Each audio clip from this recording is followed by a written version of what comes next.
Good morning and welcome to Committee of the Whole. It is Tuesday, November 7th, and I'd like to call this meeting to order. Mr. Clerk, I'd like to advise for the record that Mayor Hackson is absent with notice. And with that being said, I'd like to make just a quick statement, if I may. On Thursday, November 2nd, Mayor Hackson requested Council grant her a short-term medical leave, which we did. And I want to take this opportunity to wish her well in dealing with her health concerns. Our thoughts and prayers are with her during this challenging period, and we are confident that her strength and resilience will carry her through. We look forward to her return early in the new year. And I want to assure the residents and businesses of East Gwillimbury that despite the Mayor's medical leave, Council will continue to conduct business as usual. We are fortunate to have a breadth of incredible experience at this table that has served EG well and will continue to do so. Rest assured, there are steady hands on the wheel as we move forward. We remain committed to serving our community and addressing your needs and concerns. Your town's governance will proceed without interruption as we continue to work for you as you have asked us to do. Now let's get to work. I'll start off with requesting if anyone has a declaration of interest. Seeing none, I will move on to our land acknowledgement. The Town of East Gwillimbury recognizes and acknowledges the lands originally used and occupied by the First Peoples of the Williams Treaties First Nations and other Indigenous peoples. And on behalf of Council, I thank them for sharing this land. We also acknowledge the Chippewas of Georgina Island First Nation as EG's closest First Nation community and recognize the unique relationship the Chippewas have with the lands and waters of this territory. They are the water protectors and environmental stewards of these lands, and we join them in these responsibilities. Move on to Section D, community announcements. I just have a couple that I will share. A reminder that East Gwillimbury's annual Remembrance Day service is going to be held this Saturday, November 11th, beginning at 10:40 a.m. And as well, our annual Santa Claus Parade will be held on Sunday, November 19th, beginning at 2 p.m. Are there any announcements from Council? Councillor Leahy. Thank you very much. Through you, Acting Mayor Crone. We also have in Mount Albert on Saturday, December the 2nd, we are having the Mount Albert Lions Santa Claus Parade. And on Sunday, December the 3rd, we have an old-fashioned Christmas market taking place in the Sharon Temple between 11 a.m. and 4 p.m.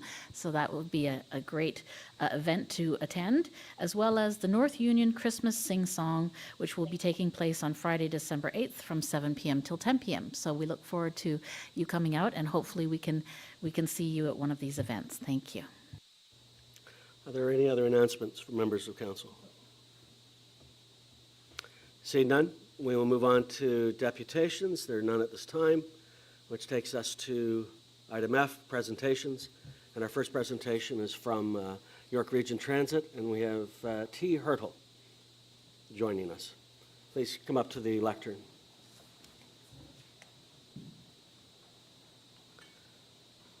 Welcome. Thank you very much, Mr. Chair. Take it away. Okay. Thank you, Mr. Chair, members of Council, for having me here today and allowing me to present YRT's 2024 annual service plan to you. So, next slide, please. Oh, back to the agenda. Thank you. So quickly today, we're going to go over the 2023 annual plan and what we implemented this year in the town of East Gwillimbury. I'm going to overview the annual process and how it works, a summary of public and stakeholder consultations, which we do quite extensively on an annual basis, including in the town of East Gwillimbury. Then I will highlight the 2024 transit initiatives that resulted out of that consultation period, as well as background data review from staff. I will do a quick overview of ridership trends, which is always very interesting. We continue to recover from the pandemic, followed by next steps and where does the annual plan go after this. The next slide. Oh, back one.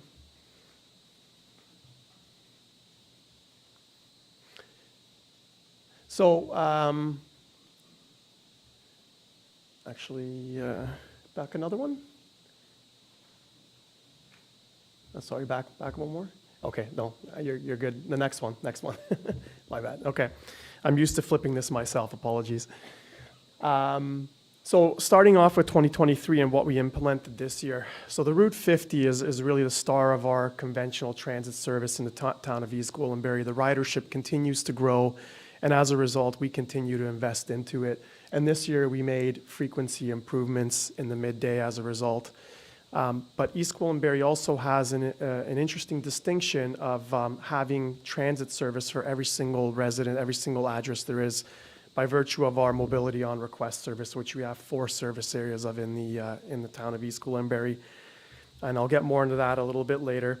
In 2023, we also introduced on the fare payment side, open payment, which allows you to pay by debit and credit card on transit. We're proud to have made our mobility on request 65 plus service permanent. It was a pilot that was started during the pandemic, specifically for seniors. It was award winning. Earlier this year, we made that service permanent. And we also, another thing we made permanent on the fare side is a transit assistance program, which allows eligible York Region residents, based on income criteria, to have transit service for half the price of a typical transit fare and transit pass using a Presto card. Next slide, please.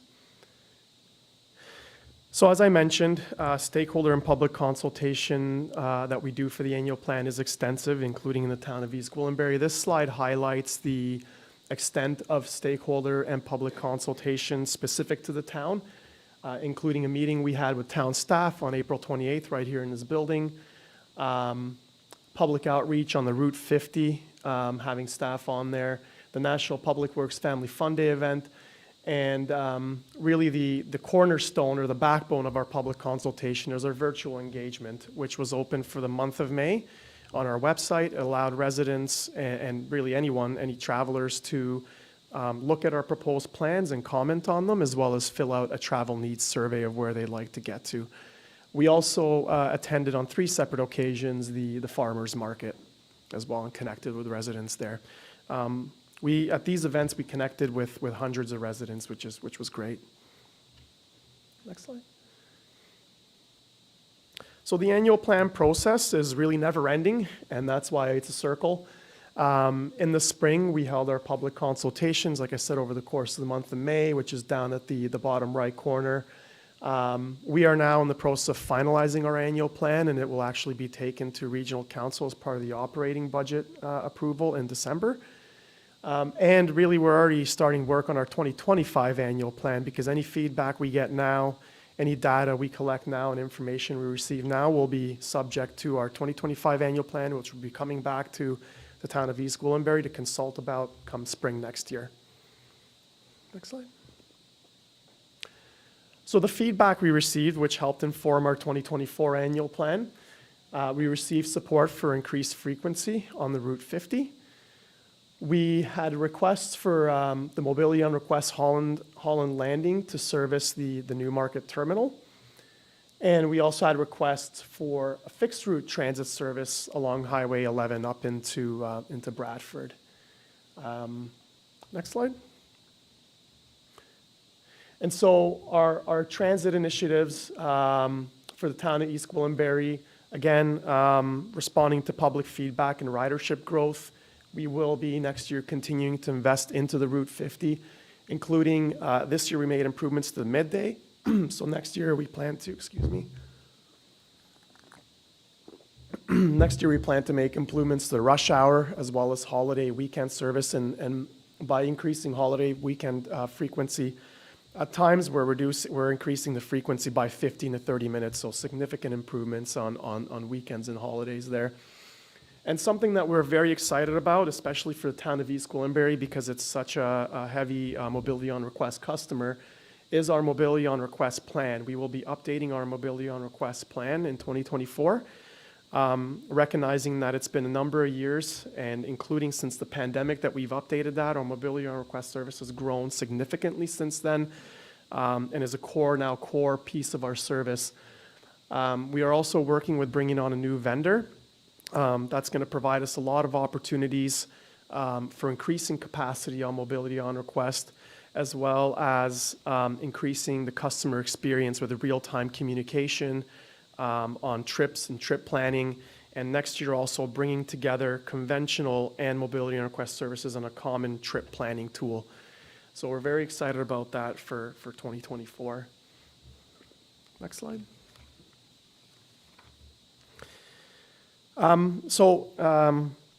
We don't just do service planning. That's the purpose of this presentation. But just to highlight some of the key, that's the map of East Gwillimbury there. My apologies. So this is really a build map here. This is the current transit system in the town of East Gwillimbury. And if we jump to the next slide, this map shows the investment that we are putting into the Highway 50. The Route 50 service traveling through the town going north-south from Newmarket up into up to Lake Simcoe for 2023. And then for 2024, if you jump to the next slide, that shows the continued investment into the Route 50 with the hatched dark and light blue line into that service. And now we'll jump to the 2024 projects and programs. So just to highlight a few key items that we continue to work on as YRT as a whole. Back in June, Regional Council approved that we switch from monthly passes to fare capping, which is great for affordability. No longer will the public in 2024 have to invest upfront into a monthly pass. The fare capping system works like a loyalty program. After a certain number of trips, the remainder of your trips will become free, and those prices will be set at the monthly pass prices equivalent to that. In terms of fare and service integration, many of you may have heard that the province has announced the removal or the funding of the double fare between the TTC and YRT. So come 2024, and the province is going to be announcing shortly the exact date of implementation for that. No longer will travelers have to pay a TTC and a YRT fare when switching between the two systems. It will just be one fare, the first fare that was originally paid, and we continue to work with the province as a key stakeholder in that. In terms of technology and innovation, we have a council-approved fleet electrification plan, through which we plan on purchasing 180 electric buses by the end of 2026. And also highlight, we plan on piloting a mobility on request SUV vehicle that's also electric next year. And of course, building out the infrastructure for all this electrification. Right now, we have the one unit in Newmarket at Newmarket Terminal charging our current fleet of electric buses. And on the customer service side, I did mention all the benefits to customer service for the mobility on request new vendor. But specifically, our customer relations team continues to grow and improve, and they are making improvements next year, which will allow a self-serve portal for residents to access information and be able to provide feedback as well. Next slide. So this slide is always exciting, and especially for us because the blue bars overall continue to go upwards. I'm happy to report that as of August 2023, we have reached pre-pandemic ridership levels. That was the first month that, compared to 2019, we had reached it and surpassed it. And so this is something we continue to track with a very keen eye because the ridership growth is still going beyond the typical ridership growth that was happening before the pandemic. But it's important to note that the ridership that is returning is different. We have seen significant growth in off-peak times for ridership, so we continue to respond to that. We have seen variation between days because of work-from-home initiatives, so that's been a challenge. And key corridors, such as the Highway 50, have been getting, the Route 50 have been getting really good ridership growth, whereas outlying areas, not so much. So something that's been a challenge for us and we continue to manage is to manage this change in return in ridership with our residents, because the services that come back post-pandemic, it may look a little bit different, and the investments we make post-pandemic may look a little bit different as well than pre-pandemic. Next slide.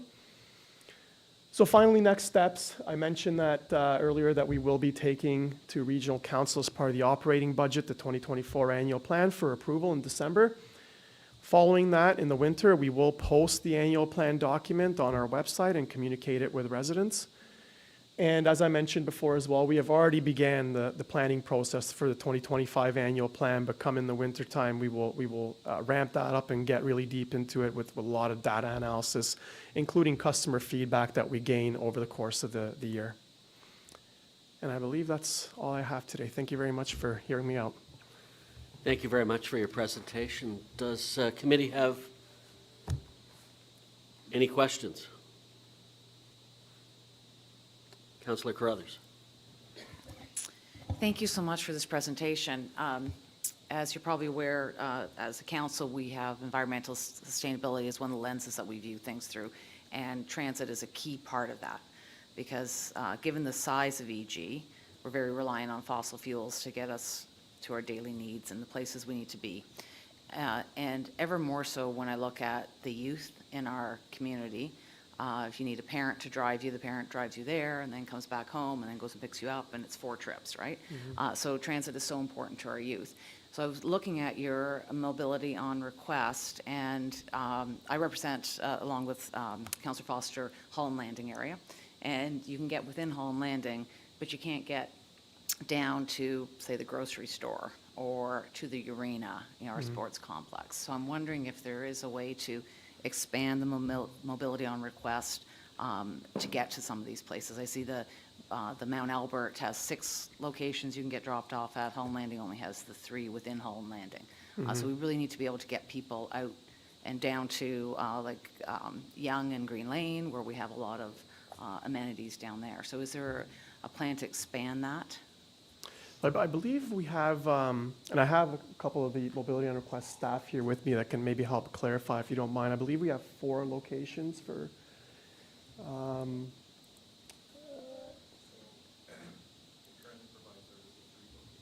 3? Okay.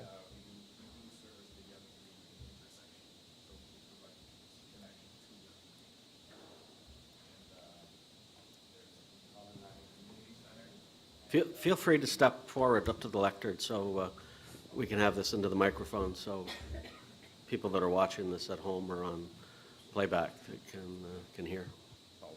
Hi. So as it stands currently, we're servicing three hubs: the Holland Landing Community Center, Yonge and Green Lane, and Mount Albert and Leslie. Okay. So people can't get to the sports complex on this then? In Sharon. That's not one of the locations. And same with people coming from Mount Albert, the sports complex isn't one of them as well. So I'm just wondering if that's something that you could look at adding. It's on the way to Mount Albert and Leslie from Mount Albert, and it's not that far from Holland Landing, but we want to get our kids more active. We want to get even adults out there. So adding that, I think, is important. And I have one more question. Sure. We'll take that. So as you know, we're opening up this Healthy Active Living Plaza, which will be our first pool and community center, and there's a gymnasium and library, and we need to get residents there. We also need to get staff there. So it's going to be staffed by a lot of young folks, and it would be great if we could have some sort of shuttle that runs around town taking our residents there. It's going to be really important from an environmental standpoint that I talked about, but also from an equity standpoint, to make sure that all of our residents can access it. So is there a way for us to be talking with YRT about getting that in place prior to the 2025 opening? So, sorry, I forgot to mention through you, Mr. Chair. Yes, definitely. We can provide contact information for that, and we'll consider that into our 2025 annual plan, of course. We could connect with staff if you're interested to get the details of the program. That's wonderful, thank you. It's going to be essential to making sure that that's operational. We need to be able to get the kids there to work. Thanks. Appreciate that. Councillor Leahy, you had a question. Thank you, through you, Mr. Chair. So thank you very much for your presentation, and it's exciting to hear that there have been updates, and it's exciting to hear that ridership has increased and is meeting pre-pandemic levels, although it's changed in how the trends are showing. So I have two parts to my question. As a councillor representing Ward 3, as well as all of East Gwillimbury, but Ward 3 specifically, we represent a vast geographical area, and Mount Albert is off to the side, sort of right by the York-Durham line, and many residents, both seniors, teenagers, anyone without a car or access to a car, has daily challenges just meeting their needs in terms of how do they get into Newmarket for their medical appointments, how do they get to school, how do they get to other parts of East Gwillimbury. So the main area that I need to address on behalf of residents is increasing, as you said you will be doing, the mobility on request. And so that is the key message that I want to share with you today. But the second part of the question is, in terms of education, I think part of the challenge is that residents they're not aware of all of these improvements that you're making or all of the features of mobility on demand, right, on request. So what actions are you taking to increase the level of awareness about the improvements that you're making? And so can you speak to that, please, that awareness component? Sure. Yeah. Through you, Mr. Chair. Yeah, and we realize that too, to your point about the knowledge and the education about mobility on request. In fact, it was a key topic of conversation when we met with Mr. Molinari and staff in the spring. One key thing that we're looking at a rebrand. We found that too often residents equate mobility on request with the paratransit service that we have, which is based on eligibility, not realizing it's open to everyone within the service area and within the hours. So that's one key point. And definitely in terms of education, we continue to look at how we can get information out there to residents, and that piece of it was part of what led to us to go to the farmers market in the summer to connect with residents there. Specific to Mount Albert, it's one of our top performing mobility on request areas in terms of ridership. It's in the top 4. And because of that, we are going to be fast tracking the soft launch for mobility on request Mount Albert with the new vendor in terms of all the benefits that come with that with customer communication and trip planning. And customers can make connections into Newmarket through, like, it's called mobility on request Mount Albert, but the service area extends all the way to the Newmarket urban area to get customers over there. And one follow-up question, one item that I'd like to emphasize is I frequently received the feedback that while, yes, it's a great service, there is overcapacity. So what residents are finding is that at those peak times in the morning and in the afternoon, getting in at they find that they can't, they're over capacity. So even if they spend 20 minutes on the phone, they can't get a spot at those peak times. So I think increasing the vehicles available at the peak times would be well received. Thank you. Are there any other questions from committee? Councillor Roy DiClemente. Thank you, Mr. Chair. Through you to our presenter, thank you. I think you've been thanked already, but I appreciated you coming today and sharing some thoughts. I'm just trying to, this is probably a stupid question, dial a ride is now called mobility on request? Okay, so that was one nuance that was a bit lost on me. So what I wanted to ask about was, when I look at the service area for mobility on request for East Gwillimbury, it's identical to that of Holland Landing, with the exception that East Gwillimbury Go includes Queensville. But the entire community of Sharon is not eligible for mobility on request. And so the only access that residents in the community of Sharon is through the line 50. But the amount of distance that it would take to get to Leslie Street from some of our areas is not accessible for people to normally to go for a walk. A 10-minute walk would make sense, but having to walk 20 minutes to get to a bus stop that is having slight improvements to its frequency isn't really meeting the demands of our community. So I'm just wondering why we've excluded Sharon altogether from these maps. So maybe I'll defer specifically to Emilio in terms of which mobility on request service covers Sharon, but every address in the town, sorry, through you, Mr. Chair, every address in the town of East Gwillimbury does have transit access, but Emilio, maybe if you can provide more. Thanks. Thank you. Sorry, so there is some overlay, but for the town of Sharon, that service is, it falls under the Mount Albert service. Okay. So they, yeah, That's not helpful to someone who lives in Sharon. If they're looking for service, they're not going to think to click on Mount Albert.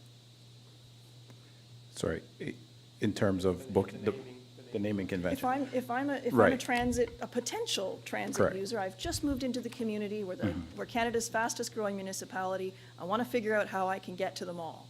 I'm going to Right. go and click on your website, and I'm not going to find Sharon. And when I click on East Gwillimbury, which is what my address is, Right. I'm not going to find Sharon. Right. And part of the rebranding will be hopefully the ability to incorporate mapping where you can put your address and it lets you know the services available to you.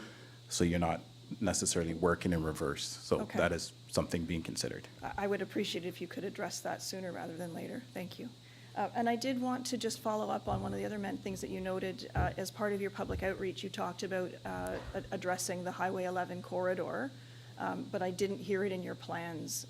You heard the feedback, but I didn't hear it in your plans. Can you give us an update on where that might be happening? There are some vulnerable populations that live along that corridor, as well as some brand-new subdivisions that really don't have the ability to come south unless they are using fossil fuels. Through you, Mr. Thank Chair.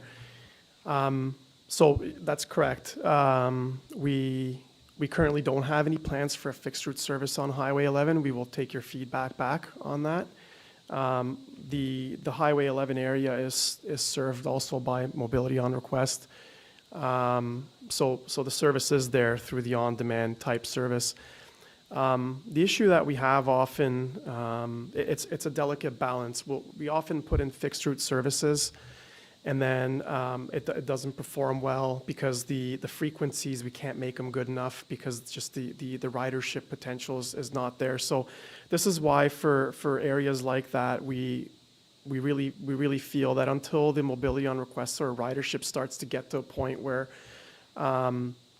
it's no longer best suited for mobility on request, then we'll graduate it to a fixed route service, which we're doing in other parts of the region as well, where the mobility on request service is getting overwhelmed by the requests.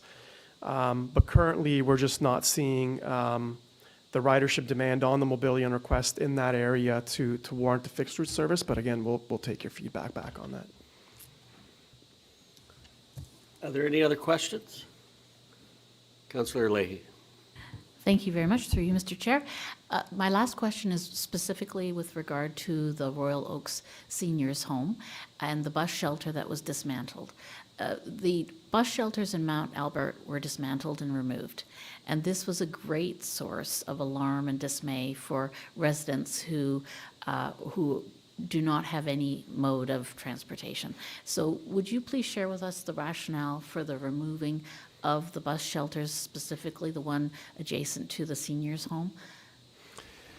Through you, Mr. Chair, I apologize. I don't have the specifics on why the bus shelters were removed in Mount Albert. I'll have to take that back and maybe have a follow-up with yourself afterwards, back to our facilities group. Could have been as a result of a fixed route service, maybe that was there in the past being removed, and as a result, the infrastructure being removed with it. But I can't confirm that right now. I'll have to take that back and follow up with you if you don't mind. Through you, Mr. Chair, I think that it would be great to communicate with the Royal Oaks Seniors residents specifically because they feel abandoned somewhat. And so I think, again, the educational component and raising awareness component, even the language that we use, everyone refers to it as dial-a-ride, not MOR. So there needs to be an important investment in raising awareness and communicating with residents. And I think communication will go a long way to improving the sense in the community that their needs are being heard. But thank you very much again for coming out today in person to present to us. Any other questions? Just from my own perspective, and many of my colleagues have touched on the points that I felt strongly about. I understand that for mass transit to work, the masses have to use it, and so there's that demand and service balance that you folks are offering. I think you've heard some good feedback here today with, I won't call them challenges, I'll call them opportunity areas for you folks to help with. We are a growing community, and public transit's an integral part of that. You know, how we interact with our residents, and they you know, demand that they have this like other communities have, and so I think we have to be cognizant of that. I have heard concerns about the app that is being used, you know, the capacity, and now I know the plural of anecdote is not data, but I think it's an opportunity for you to investigate further. I am particularly mindful of the fact that we're going to be opening within, well, Mr. Karmazin over there, maybe 18 months, we'll have a health and active living plaza, which is going to be a tremendous world-class facility. But there will be parts of the town that it's very hard for them to get to without, you know, mom and dad taking them. And so we need to make sure that we have a plan in place before it opens so that we can be as accessible as possible. The one question, though, that wasn't asked, we and Councillor Carruthers touched on it, but it has to do, we've declared a climate emergency in this town, and we take that seriously. What is York Region Transit doing on electrification of buses, and what are you doing to help reduce the carbon footprint, other than just getting people out of their cars and into public transit? Yes, thank you, Mr. Chair, for the question. So I did mention earlier on in my presentation, we do have a regional council approved fleet electrification plan.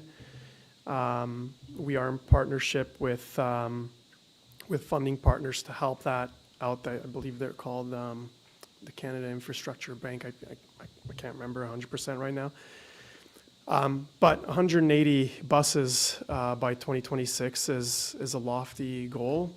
In fact, within not far beyond that time frame, in the fleet electrification plan, there are plans to just completely remove diesel buses altogether and have a completely electric fleet. So that's already within our plans and in our program.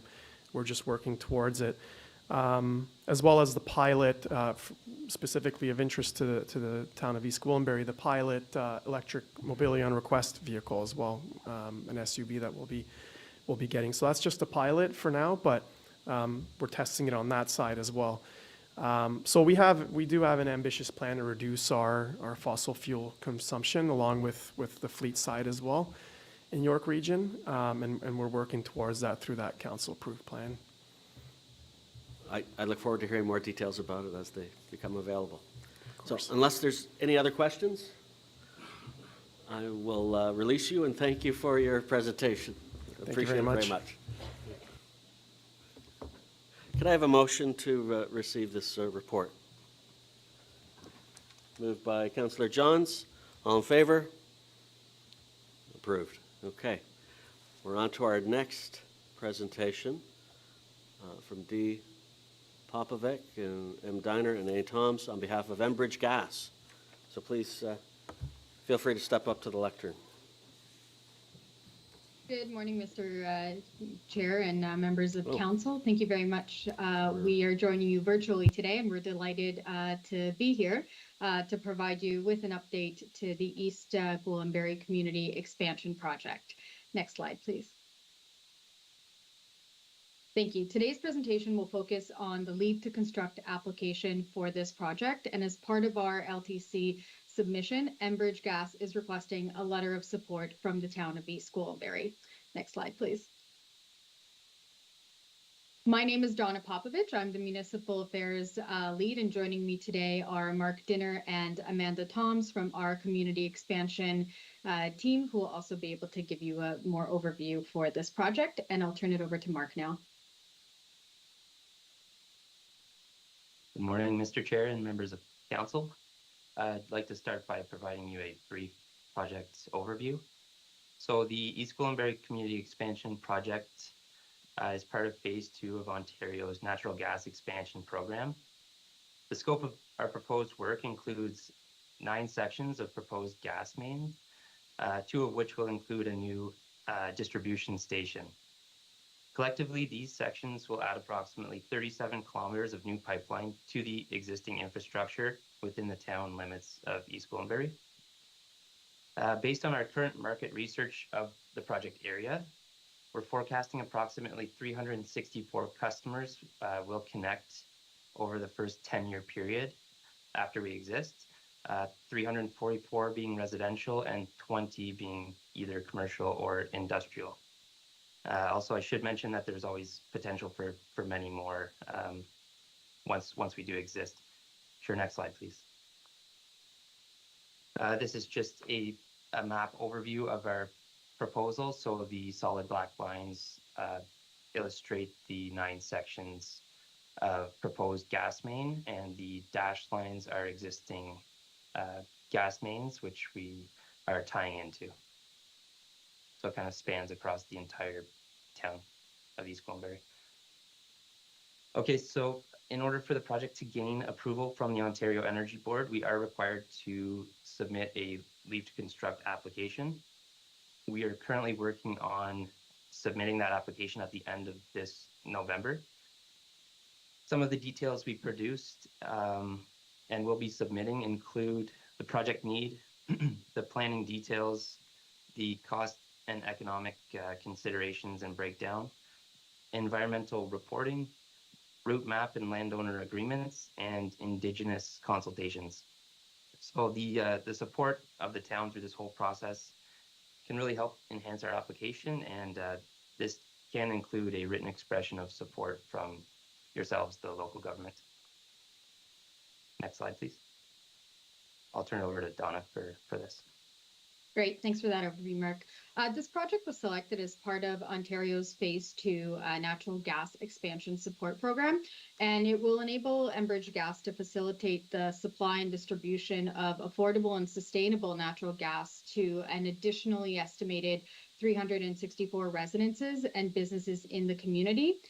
This will be made possible where otherwise it would not be economically feasible to access the natural gas distribution system without the support of this program. So access to natural gas will provide your residents essentially with a choice that through this project, more families and businesses will be able to choose natural gas as an energy option that is dependable, sustainable, and affordable source of heating their homes and hot water to running their home appliances. So as Mark mentioned, as our team prepares to file the LTC application later this month, we hope to work with municipal officials, staff, and community members on our submission. However, we know that when going to the OEB, there is always a chance the project may be turned down. Interveners or groups opposed to our application increase the time that it takes for the OEB to conduct their review, and it also adds uncertainty to the approval process.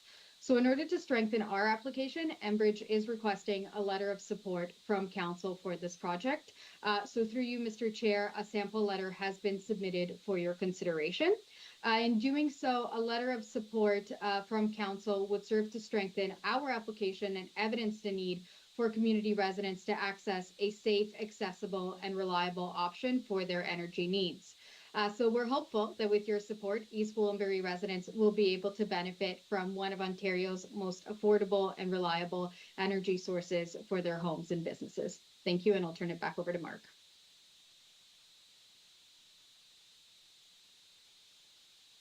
Next slide, please. So as stated earlier, we're working towards the LTC application submission at the end of this month, on the 28th to be exact. The OEP process is laid out here, and it's leading towards the anticipated OEB decision coming by June 2024. If all goes according to plan, this would allow us to begin construction in Q3 of 2024 And at that point, we can almost immediately begin to connect some of the customers. Next slide, please. Here's a more high-level project schedule showing that our planning and design phase began in 2022 and will begin into next year. So Q2 2024 being the desired timeline for a favorable, hopefully, decision by regulatory OEB. And again, construction would then commence in Q3 2024. Next slide, please. That's all we had. So on behalf of our whole project team, we just want to thank you very much, Mr. Chair, and all members of council for your time today. Thank you. Thank you for your presentation. Do any members of committee have any questions?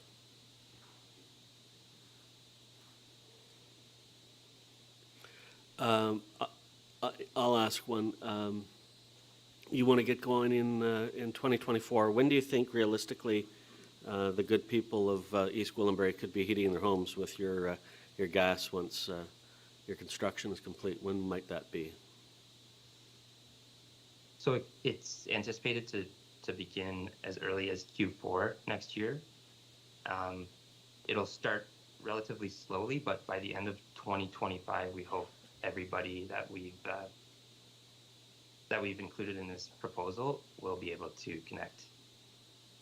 Okay, that's okay. So it's quite conceived. I know there's a lag between laying the pipe and then actually connecting to your homes.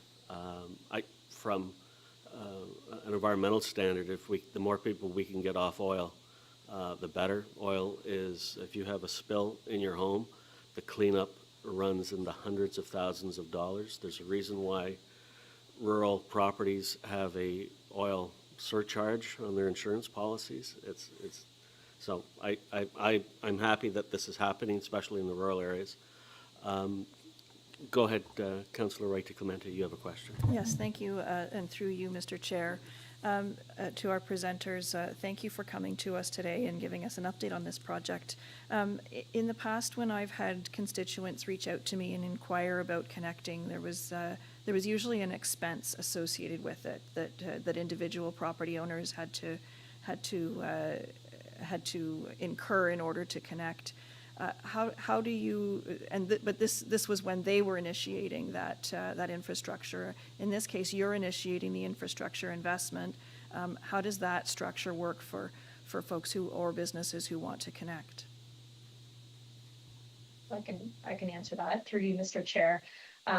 The project that we are proposing is funded under the NGEP Phase 2, as we've discussed. However, when customers do connect, there is a charge, which we call an excess footage charge. That is currently after 20 meters from the property line to the resident's home. There's a $32 a meter charge for that extra length. There is currently an application in front of the board, and that dollar amount may change in the future, but that is the current rate for residential homes. Thank you. Okay, Councillor Foster, you have a question. Thank you. Do we need something further than just a receipt of this to move forward with the letter of support, and do we have that ready to go to staff? Are you, am I hearing a motion that you would like to add a Absolutely. letter of support? Absolutely. That's great. And staff, can we leave that in your good hands to, I think there is a draft letter that was submitted. I'll let you tailor it to East Gwillimbury's need, but if everyone's, so we have a motion on the floor to accept and to send a letter of support. Moved by Councillor Foster.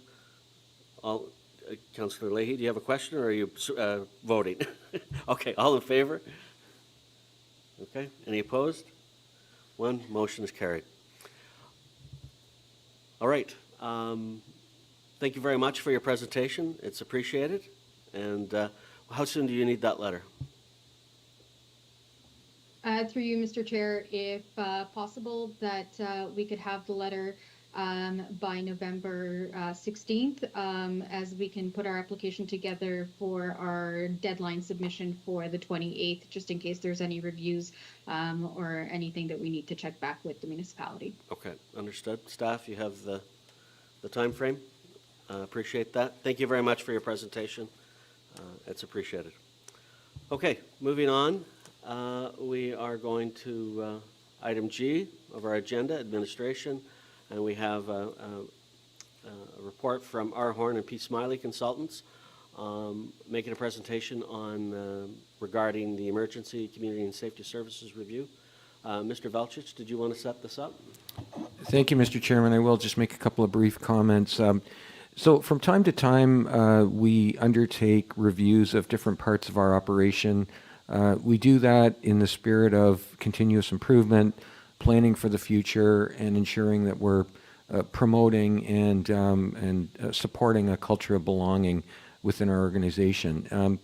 In that regard, in 2022, we undertook a comprehensive employee survey, and one of the areas that we wanted to do a little deeper dive into coming out of that survey was some of the feedback we'd received in the area of ECSS. And so at that point, we initiated a further review process that was led by some external consultants. With your permission, I'm going to ask Ms. Gandhi, our Acting Director of Human Resources, just to introduce the presenters for you.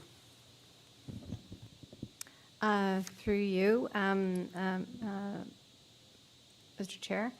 I'd like to introduce to you Penny Smiley and Rob Horne. Penny is a principal consultant at People and Strategy Consulting. She's a seasoned leader in the public sector with experience in the emergency services, municipal, education, and health fields. Penny leads workplace cultural change initiatives and is experienced in negotiations and conflict resolution. Penny is currently Vice Chair of the Public Sector Health and Safety Association of Ontario and an instructor at Trent University in the Police Leadership Micro-Credential Program. Rob Horne is a retired Chief Administrative Officer with the City of Stratford. Today, Rob provides a variety of supporting roles to municipalities and contributes to Municipal World. He also sits as a member of the Southwestern Ontario Wellness Roundtable of the Ontario Provincial Police. Rob also leads the Horne Family Memorial Fellowship in Post-Traumatic Stress Injury and Recovery through the Homewood Research Institute. The fellowship funds new trauma research and treatment in memory of his late brother, a decorated soldier and police officer. I also want to recognize other individuals who've been instrumental in bringing this report to council. Erin Smythe is a senior HR coordinator, and she was very much involved in developing the project charter and facilitating all of the interviews that took place and in getting us to today, very much involved. Laura Hanna, our Director of Communications and Customer Services, was also a member of our steering committee, which consisted of myself and Mark, and with Erin's assistance, that really made sure that the process stayed on track, that we met with everybody involved. I also want to acknowledge that our ECSS senior leadership, our full-time firefighters, and those in education and in investigations, and our paid-on-call firefighters have all been very much involved in this process, and I thank them for their contributions. I'll pass it over to Penny and Rob. Thank you. Welcome. Thank you. Good morning, Mr. Chair, members of council, staff, members of the public. I'm Rob Horne. I'm here with my colleague Penny Smiley today, and it's a pleasure to be here after a fairly intense process and working with all of you to give you an overview today. We were retained by the Town of East Gwillimbury to undertake a review of the Emergency and Community Services Safety Department, which we refer to as ECSS. And we understand you've all received a copy of the final report as part of your agenda package. At this meeting today, we're going to share the highlights of our more detailed report through this presentation. And we hope the presentation gives everyone an effective overview of our task, our approach, our findings, and our recommended directions. We're also happy to take any questions at the end of our presentation. Next slide, please. So let's start with the why. There were 4 central questions we were asked to respond to. What's working well? What needs to be changed? What are the likely causes of the areas needing improvement? And what should the next step be for East Gwillimbury? We would also note that East Gwillimbury has a composite fire suppression service consisting of both full-time and paid-on-call firefighters. This is a fairly common across Ontario, with about 50% of fire services provided using a composite model. The town also has in place mutual aid agreements where it can call on other nearby fire services to assist on an as-needed basis, such as for larger fires, and the town also plays a support role to these adjacent municipalities as needed in the same way. Okay. So we worked through a series of distinct phases under the guidance of a steering committee. The steering committee was led by your Chief Administrative Officer, with your Acting Director of Human Resources and your Director of Communications and Customer Service. We are very grateful for them. We've been involved in a number of projects, and we have to extend our thanks at the outset to the steering committee. They were actively involved, actively engaged, very accessible to us.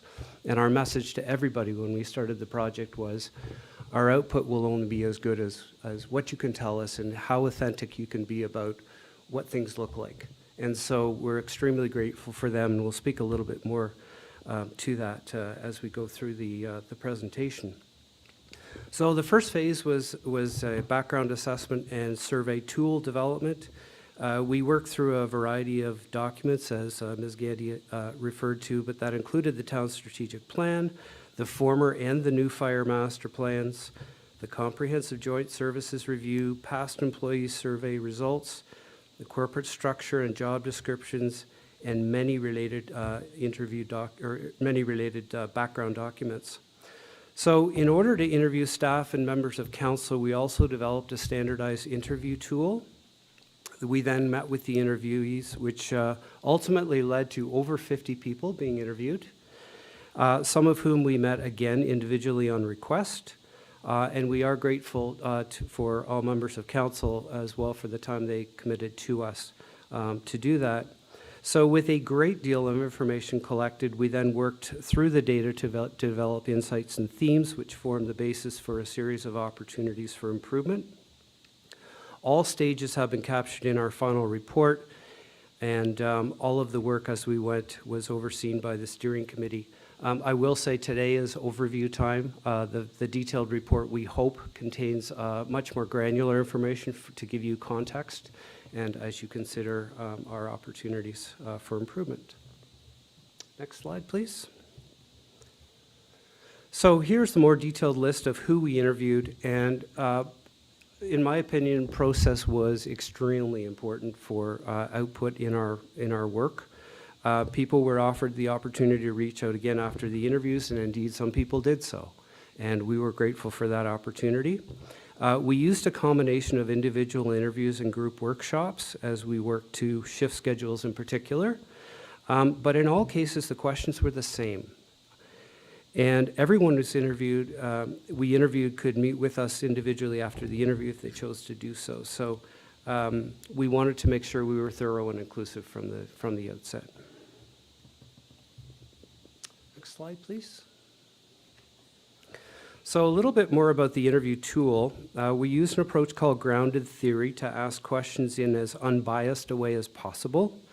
We also use follow-up questions in avoiding biasing responses, and so we would ask people things like, what does that look like? Or can you give us examples? Can you go a little bit deeper into explaining what it is you're speaking of? And as our findings were heavily dependent on what we heard, this was a really important aspect of our work. The interview tool especially focused on aspects of the department that were most in need of attention according to past employee surveys and other town input, as your CAO has said this morning.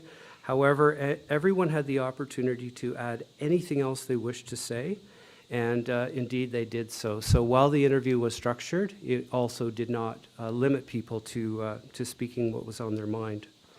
As you'll see in the final report, no comments were attributed to individuals, and this was made clear at the outset of each interview. But you will see in the report that some comments have been anonymously incorporated into the report. We find this lends greater relevance to our findings, and we hope you'll find the same thing.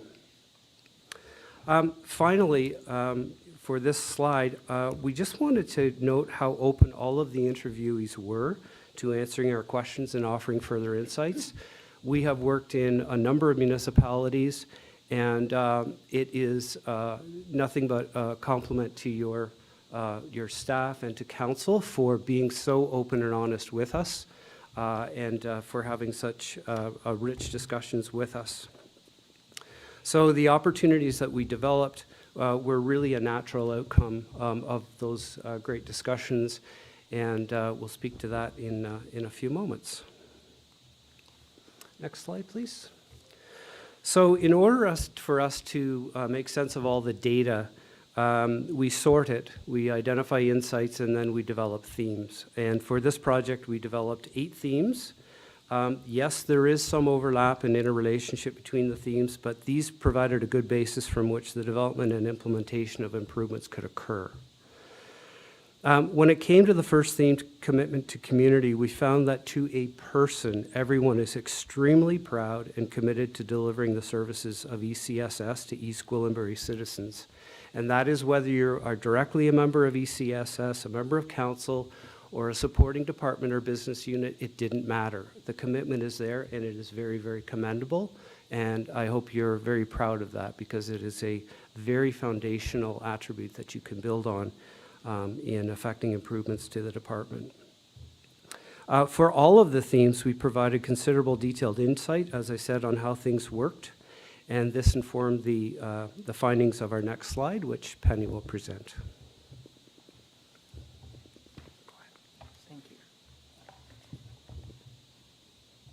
So we ultimately identified what we felt were the most likely root causes of organizational challenges in ECSS, and the list is on this slide. We were unable to find a definitive written vision and mission statement for ECSS, although people did speak to 3 key elements of their work: education, inspection, and fire suppression. For a team to be effective, they must be aligned. The lack of alignment was evident in the remaining root causes shown on this screen.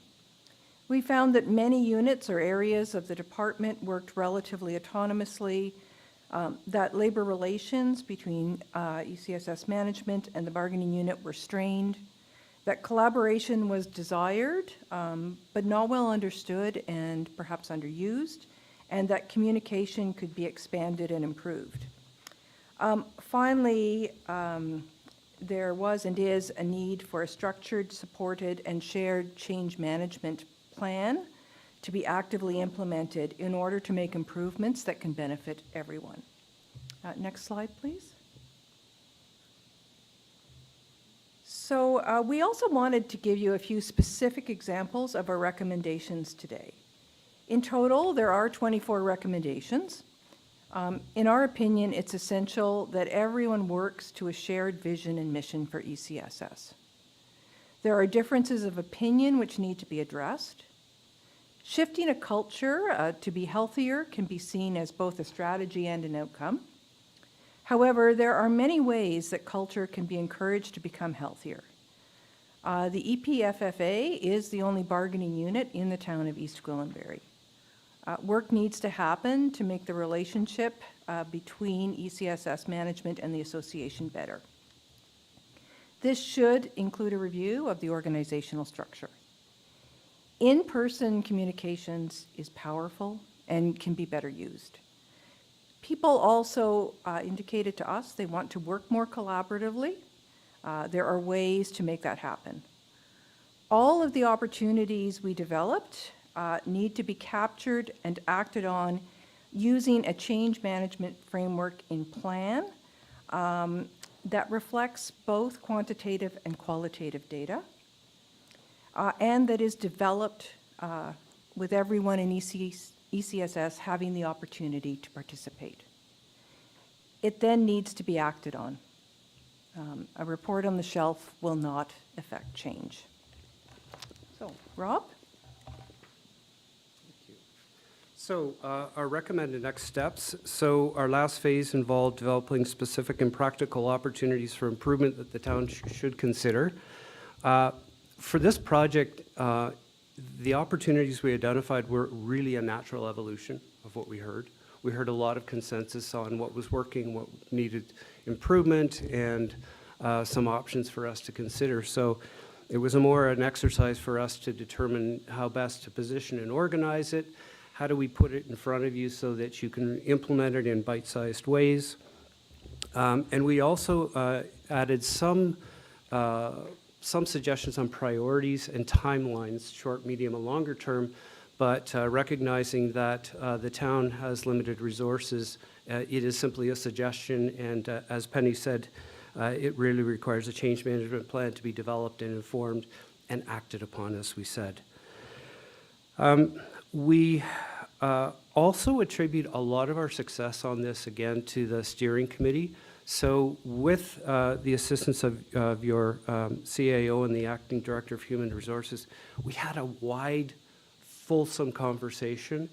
And again, as I said, it really helped to bring things together and help us to understand things.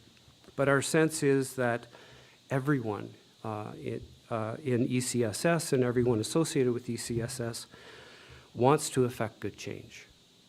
And there are ways that aren't, they're not complex, but they require everyone to stay committed to them and to have the leadership and to drive the project forward. As we said in our report, in our experience, it takes about 3 to 5 years to affect change and for that change to gain traction and to start becoming a permanent presence as part of your culture. That time will go very quickly. And some days it's an invisible shift, and other days it's more apparent. But we have tried to give you some really key cues as to what those things look like. And I think most people will say communication is the essence of everything. I tend to believe that, but I really believe that if you explore collaboration and you explore the structure of collaboration, there's actually a lot of convergence that can happen that may not be happening today. Finally, again, I just want to emphasize the pride and loyalty amongst everyone we interviewed, and that can and should be the basis for affecting really good change. So congratulations to you on how you feel about the town you serve and your directions. So, in closing, our sincere thanks for the opportunity to assist the town. Penny and I have had a very interesting journey. We hope that the results are beneficial to you, and we'd be happy to take any questions. Thank you very much for your presentation. It's appreciated. Members of committee have any questions?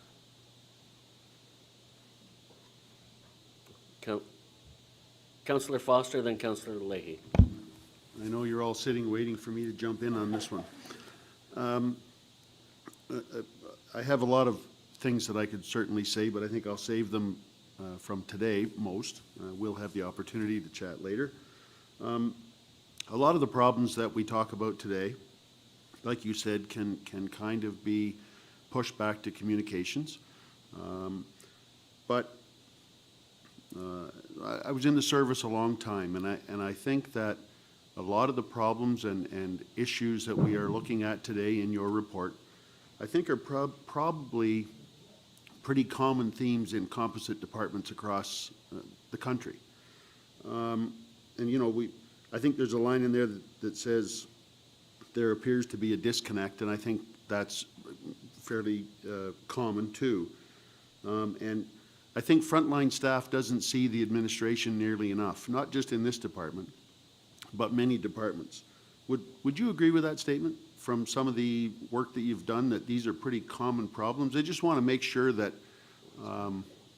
that we don't think, or anybody here or anybody listening thinks that we're a one-off. I think a lot of these issues are fairly common. Would that be a fair statement? So through the chair, I would say yes, it is. But what goes with that is, yes, you can do even better. Just as a follow-up to that, I often say that I like to keep things simple.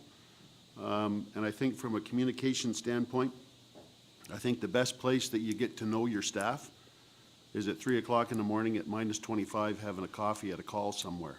And I don't think that happens quite enough. Again, not just with this department. I think it's kind of it leads to that siloed approach that you were talking about earlier. Councillor Leahy, you had a question.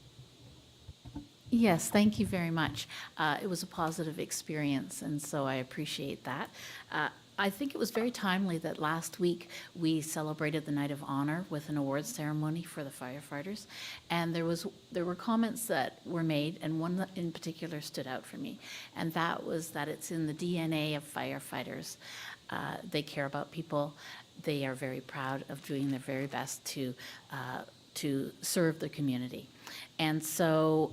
But it is also clear from your report that we need to rebuild trust with our firefighters, with all firefighters, that we can, as a council, as staff, as a municipality, we should be moving forward, doing a better job at listening.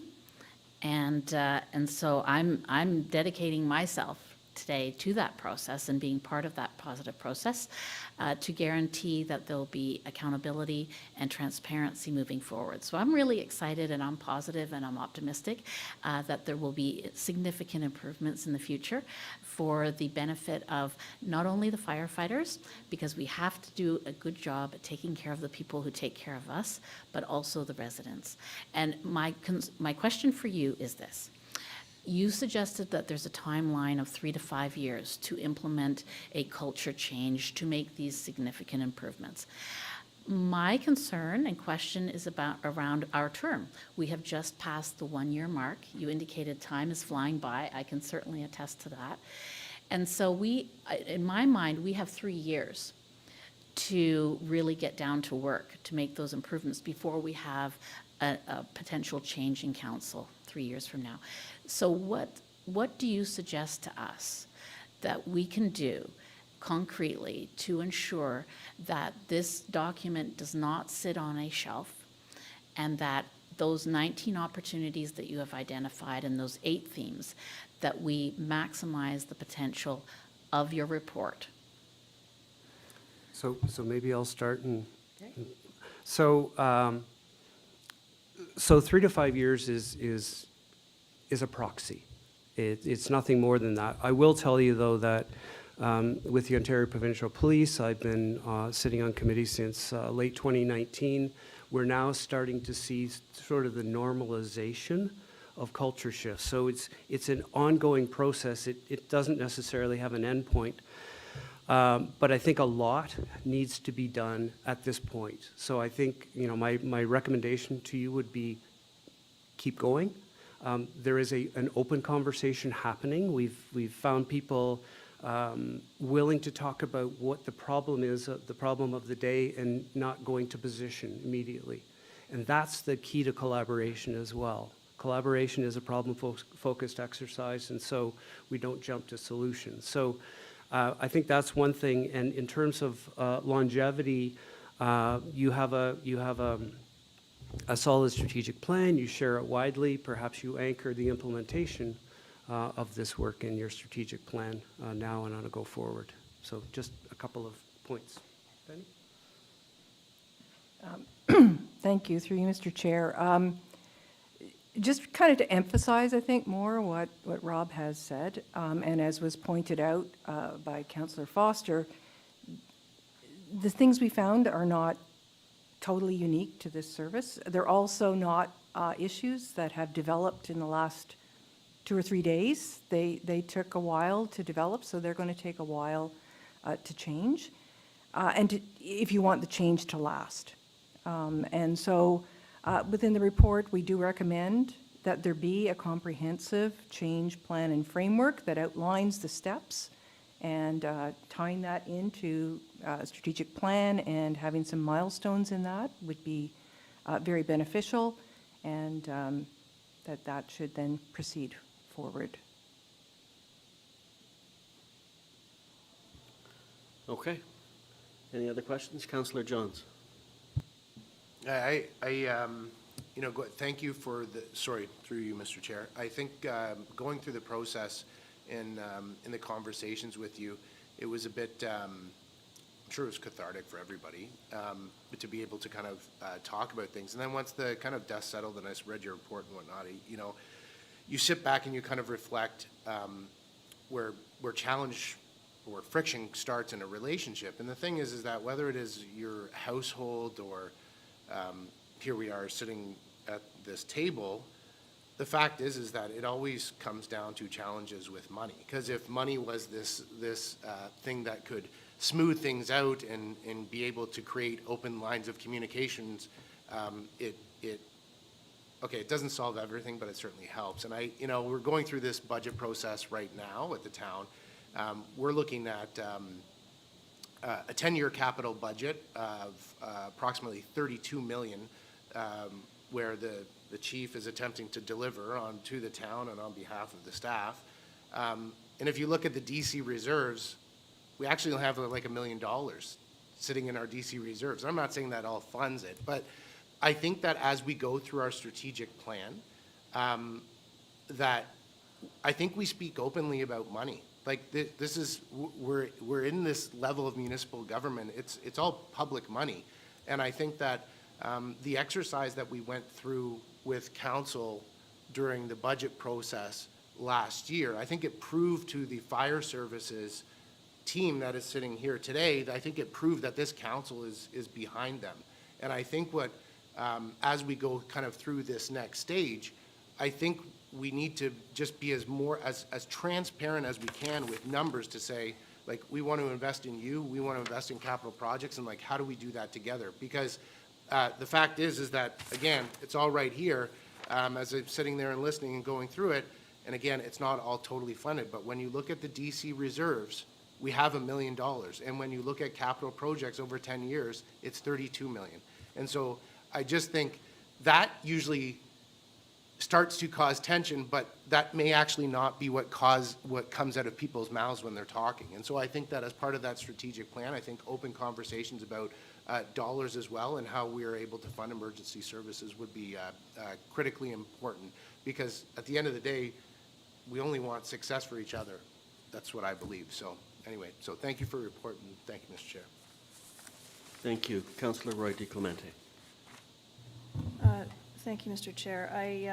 I won't say too much, which is unusual for me, I know, but I will share that further to Councillor Johns' comments, I want to stress that while money is obviously an object, we have invested, and we've invested heavily over decades in the service. And I don't want that fact to be lost, that we have ensured that our staff have the best equipment, the best fire stations, because we got 2 of them out of one situation. So from that perspective, I think it's not that we want to invest, it's that we have invested and we want to continue to invest. And I think as well, it didn't take 2 days to get to where we are, and obviously there's a commitment, I think, from everybody in this room and outside this room to try to mend some fences. There are new faces at most sides of that table, and I think from that perspective, there's some work cut out for our teams. And I thank you for your time and your openness during the process. Thank you. Any other questions? Councillor Leahy. Thank you very much. For me, and I'll just speak for myself, there's an even bigger issue than money, and that's respect. Everything comes down to respect in relationships. So I look forward to rebuilding trust and rebuilding respect as we move forward during this process. I have a couple of more specific questions that you might help us with.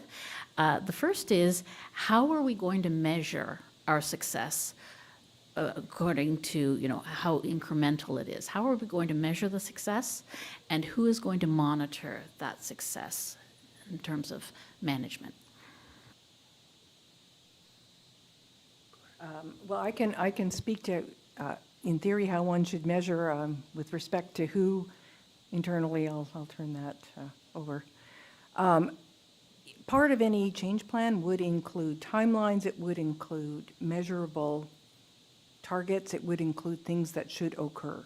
And so that should be monitored internally through an inclusive steering committee. So that would be the process, I think, in terms of measurement. And, you know, it's a plan, and some things maybe move faster, and some things will be more complicated than originally thought, but the plan should track progress and any obstacles and how to overcome them.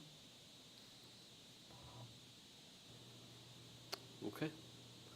All right, I just have a, sorry, Mark, did you want to say something? Mr. Chairman, just to maybe add a little bit to what Ms. Smiley has said, the next item on our agenda is the staff report related to this item, and in that staff report, it does recommend that staff prepare an action plan, and that would be the first step in terms of what is it that we would like to do, and then a process for doing that, measuring that, and reporting on that as we go. So step one would be to take these findings and suggestions and in some sort of collaborative manner, prepare an action plan to move forward. Okay, thank you. I just have a couple of questions. One of your slides, you mentioned some of the challenges facing the department. One of them was it was like a culture of, or you talked about command and control style, which to me is it's a leadership style and a choice. I've certainly worked in organizations where that was the approach. To play devil's advocate, is that not a command and control style? Is that not inherent to emergency services or even policing or similar? Just I'm wondering if that is, or is that now passé and there's a new style that's popular? So perhaps I'll start and I'll get Penny to add. Command and control is absolutely important. It's where command and control is required and where opportunities for collaboration might exist that haven't been exercised now. So if, as I said in my presentation, if there's a common problem, instead of going to position, oh, this is the answer, and someone saying this is the answer, and creating polarity and conflict, use collaboration. And I think as well, and there are many tools for collaboration, but you actually have to use something tangible, a series of processes to actually practice collaboration properly. It's not simply about talking about something and agreeing it's amorphous and, we'll figure something out. It's actually a structured approach. And we just think that there's more opportunity for collaboration, but certainly command and control is required. It's an emergency service. Okay, thank you. That helps. The other comment that you made is that there was the presence of silos. Every organization that I've worked for, I've heard that. Oh, there's silos here. But when you sit down, you ask people, okay, well, what does that mean? Everyone has a different understanding of what that is, or so can you, I hope it's not unfair to ask, but are there examples you can give us to help me understand? Because I think everyone has a very different idea of what a silo might be in their organization. Well, maybe I'll start and then Rob will probably follow in. I would suggest through our interviews, most, if not all, identified the silos and identified that there wasn't as much cross-communication or understanding or involvement in the areas as there might be that would be more helpful in terms of understanding the service as a whole. So yes, you are correct. Silos are a problem in most organizations and most bureaucracies. So again, not perhaps different than other organizations, but it was articulated clearly to us through our interviews with respect to that situation here. I would agree. So yes, there are silos everywhere. I think what's interesting to me is these silos can be overcome. And our report speaks to that, how we think you should do it. Okay, thank you very much. If there's no other questions, Councillor Johns, you have one? Go ahead. Yeah, just one more comment. I wanted to thank you for the work that you put into that, and I thank you for being here today. And I think that the work that council directed to have you here today, I think that very much demonstrates the willingness to look forward and look at what the opportunities are ahead. And I think that this report and you being here personifies what this council is hoping for in the future. So I just wanted to say thank you. Okay. Can I have someone to move acceptance of this report? Councillor Leahy. All those in favor? Motion is carried. Thank you very much, and we appreciate your time here today. So we'll move on to item G2, and that's the administration report. And who will be taking carriage of this? Is that Mr. Velcher? Mr. Chairman, I'll just, at this point, with your permission, ask Ms. Gandhi just to make a few brief introductory comments. For context, I think the report is self-explanatory. I think the recommendations are clear, but perhaps Ms. Gandhi, if there's anything you wish to add or additional context, maybe could provide it at this point. Through you, Mr. Chair, the intent of this report is to provide an overview, a summary of the presentation that was just delivered to you, and also to reinforce the need to take action, and to do that by way of developing an action plan. And our intent is to make sure that that is an inclusive approach, that we would involve members of staff, ECS senior management, human resources, paid-on-call staff, and full-time staff as well. And that would be done by way of a group where there is a terms of reference, so it's clear as to what everybody's roles and responsibilities are, and that an action plan is developed that is aligned with the 24 recommendations that are put forward in the report. Okay, thank you. Do we, Councillor Roy DiClemente, please go ahead. Thank you. I just wanted to suggest that the third resolution, that it says that staff are requested to, I'd like us to be a little bit more explicit about who those staff are. I think that would be helpful to this process, to as Ms. Gandhi has just said, she wants to include everybody, she wants it to be inclusive, but I'd like to see us spell that out in the resolution.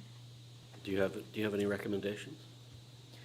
We could say that that the CAO representatives from HR, senior management at emergency services, as well as paid on call and full-time staff be requested to develop. So lay it out, who we want at that table and drafting that action plan.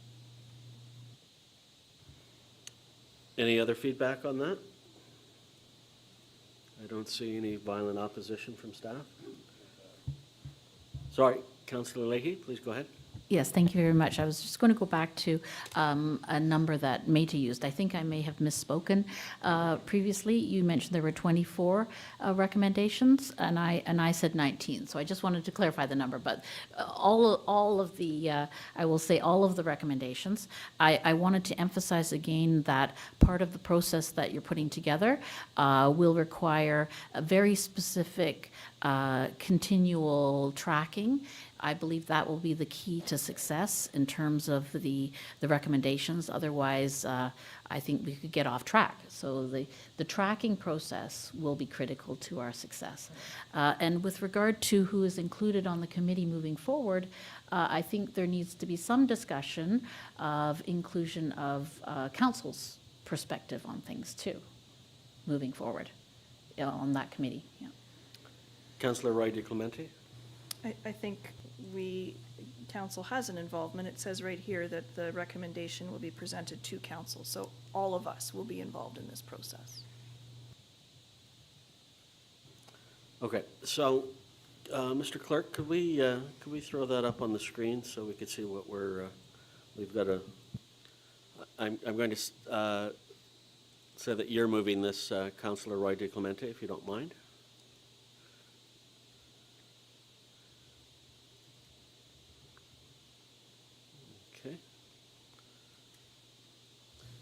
Okay, so Mr. Clerk, if we could just zhuzh those words a little bit more.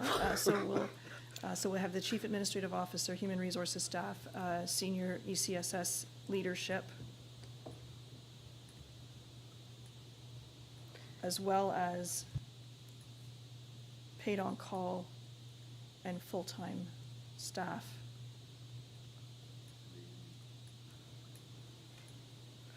Ms. Candy, I believe you have a If I could just- question or comment? If I could just direct the clerk to the analysis section of the report, it specifies that the action plan would be developed with Human Resources, ECSS Senior Management, ECSS full-time staff, ECSS paid-on-call staff, and the East Gwillimbury Professional Firefighters Association.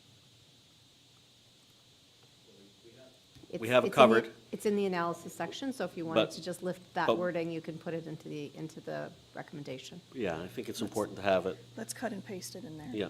And so you have direction there, Mr. Clerk. I don't know if you need to do it right now, but I think the intent is clear, that the wording that's in the staff report would be part of that resolution. and I'm I think happy that's to move fair. it.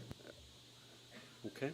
Unless there's any other comments or questions about this, are we good to go ahead? Moved by Councillor Roy DiClemente. All those in favor? None opposed. Motion is carried. Thank you very much, folks. Okay, moving on to item, Mr. Clerk, we're good? Okay, move on to item H, corporate services, and we have Councillor Carruthers in the chair. Over to you. Thank you, Mr. Acting Mayor. We have two reports today, both here for receipt. The first one is a corporate services presentation on our modernization program, an update. I'll turn it over to you, Mr. Velchik. Take us through that. Thank you, Madam Chair. With your permission, I'm just going to go to the podium. We have a cross-functional team that's going to profile a number of initiatives across our organization that we think both yourselves and the public will be very interested today. So with your permission, I'll just introduce it at the podium.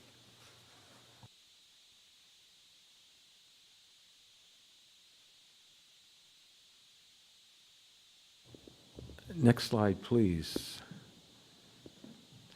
So thank you, Madam Chair. So we're going to provide you with an update on our modernization program. This program has been in place since 2018. We're going to talk a little bit about that journey, some key service modernization components, and you're going to hear from some representatives from different departments within our organization that are starting to feel the positive effects of our modernization efforts, and then a little bit of discussion about 24 priorities. Next slide, please.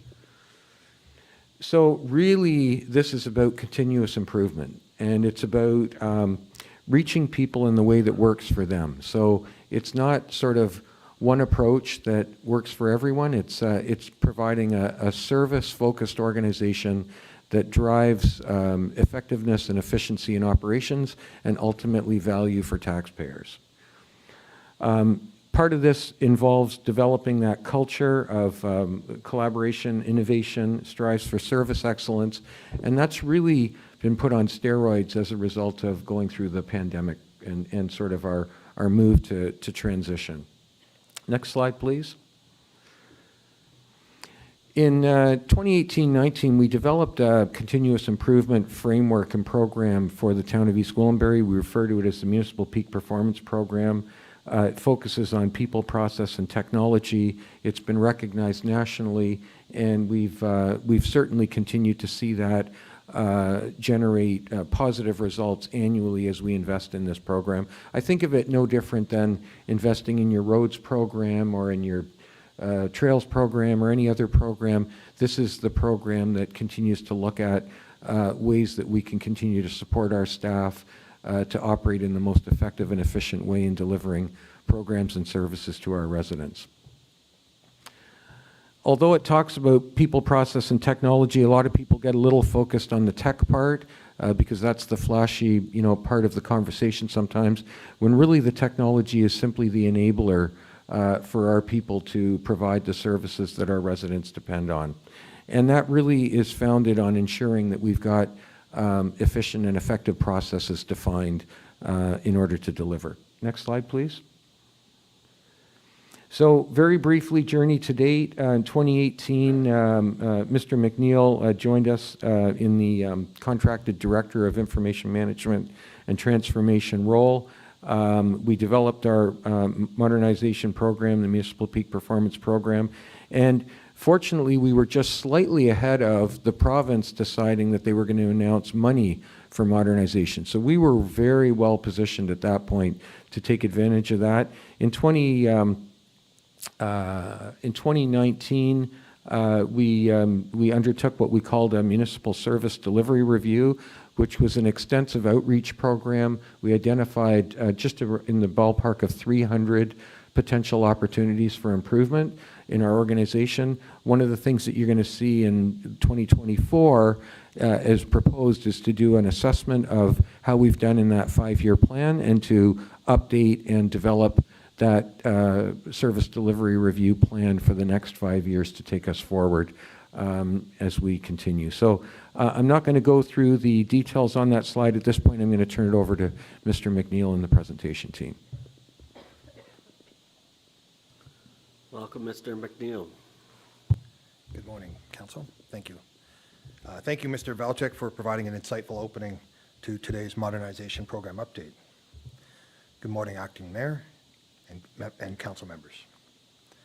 I'm delighted to carry on with today's presentation and showcase the town's modernization program, and in particular, how we are enhancing the delivery of services to our residents and improving overall efficiency in our operations. Past modernization program updates provided quantifiable benefits or ROI information. Today's presentation will surface the more qualitative information that demonstrates the operational benefits the program provides to staff and to our residents.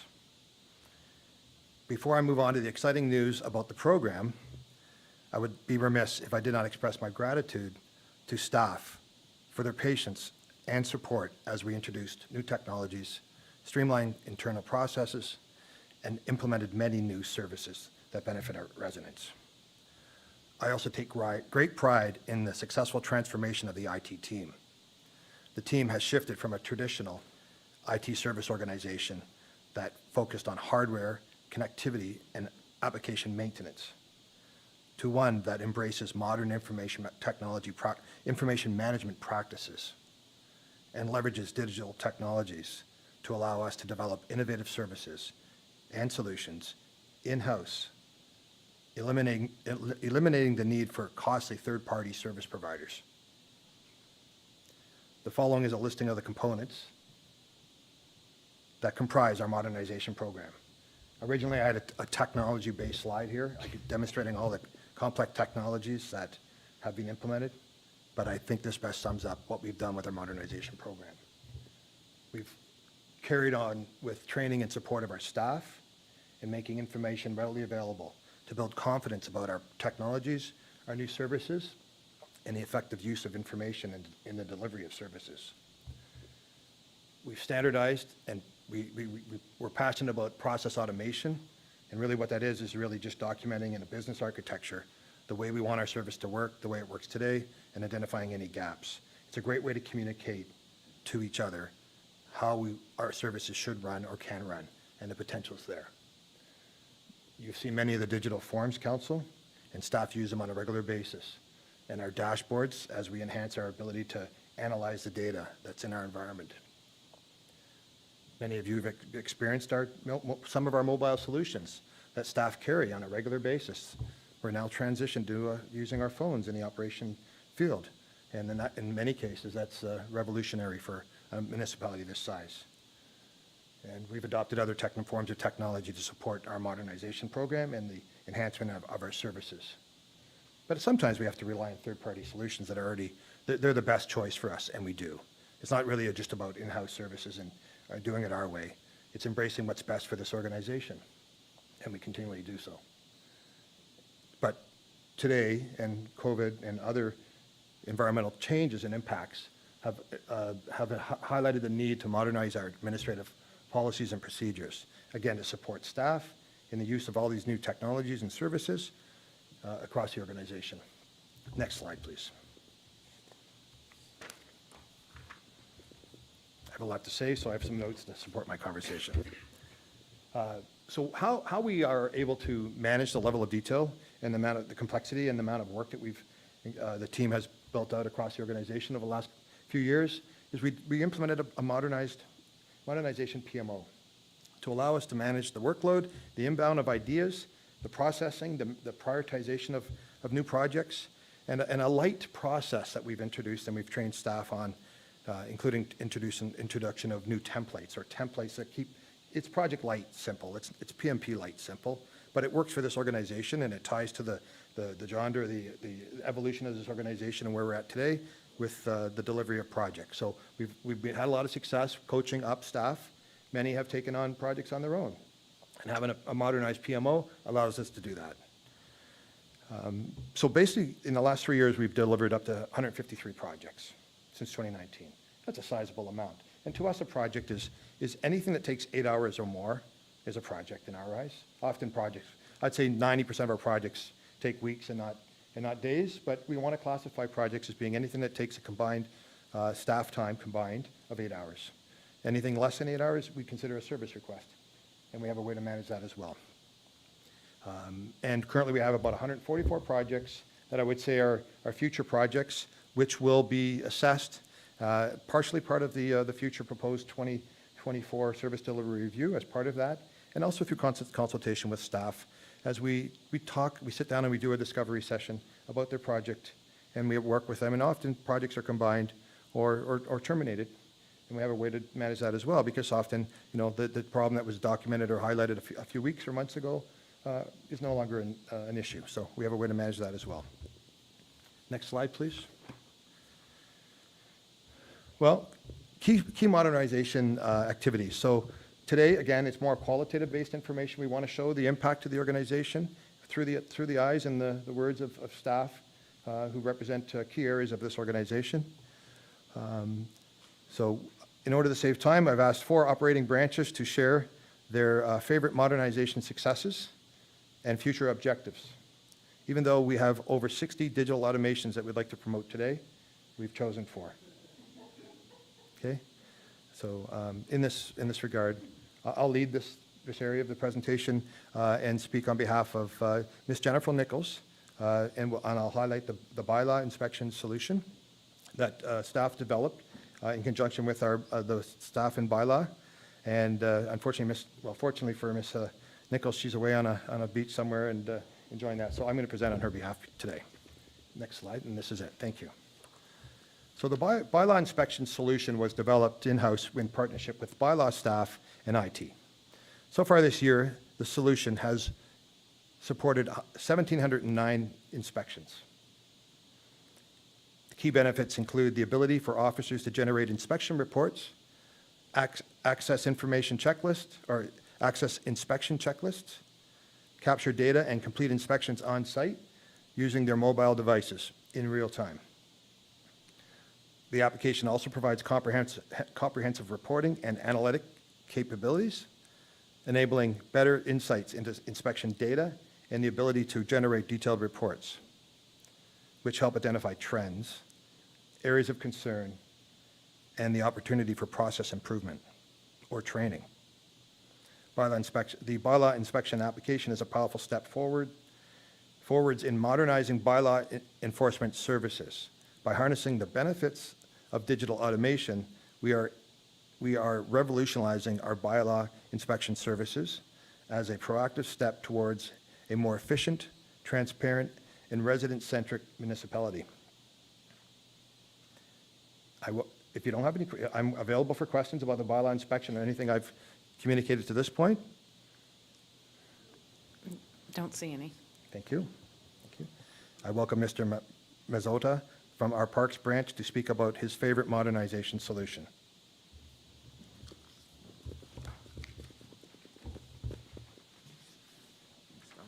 Good morning.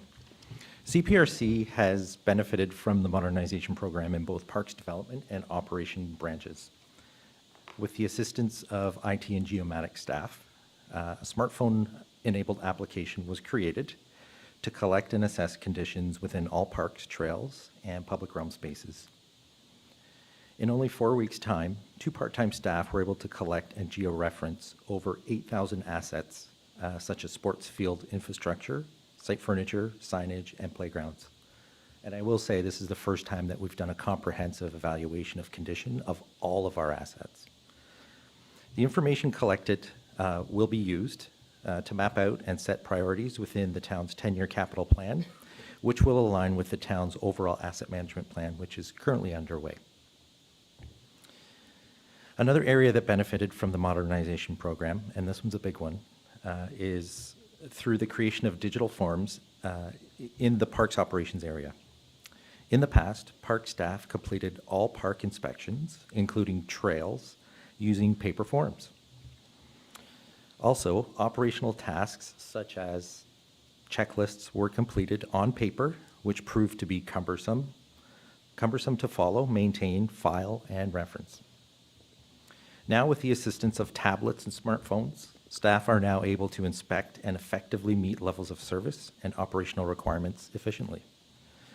No more paper, no more pens, no more filling out paper and losing paper.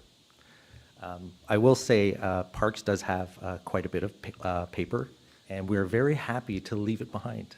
So this is a very big step for us.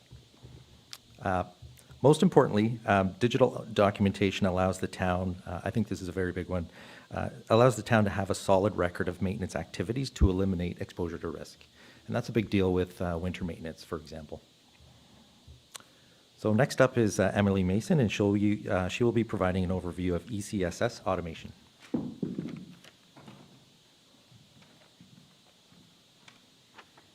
Thanks, Frank. Good morning, everyone.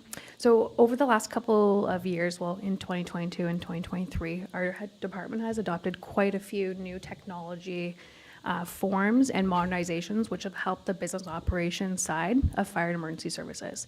So a couple that I wanted to highlight today: the vehicle and equipment deficiency report has had a significant positive impact on operations. So this form allows staff to immediately notify of issues with equipment or vehicles and allows photo sharing to better determine the issue when scheduling repairs with service providers.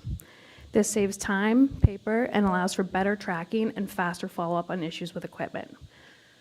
Previously, a paper form was completed and was carried via inter-office mail between the stations. And this resulted in slower processing time and repair of vehicles and equipment experiencing non-critical issues.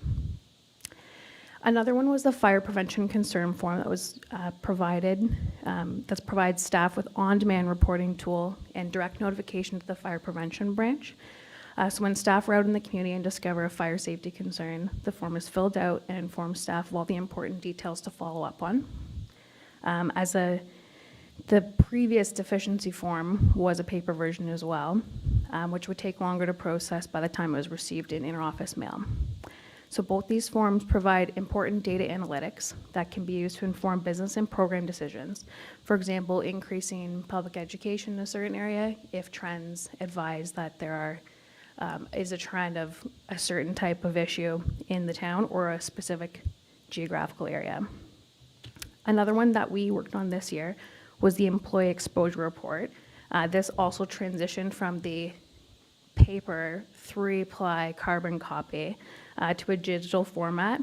And in consultation with health and safety, of course, the team was able to redesign to ensure compliance. And now the forms are completed in a timely manner with notification and copies of the records provided to everybody in an automated format. And this also has automated archival and storage opportunities in line with the retention schedules by the town. So digitizing these forms and our processes has reduced the staff time and effort in managing and storing the physical copies of these documents and allows for data analytics and data sharing. These modernizations have made a positive impact on operations, and I'm excited to continue this project into 2024. Thank you. Thank you. Any questions from committee? Seeing none?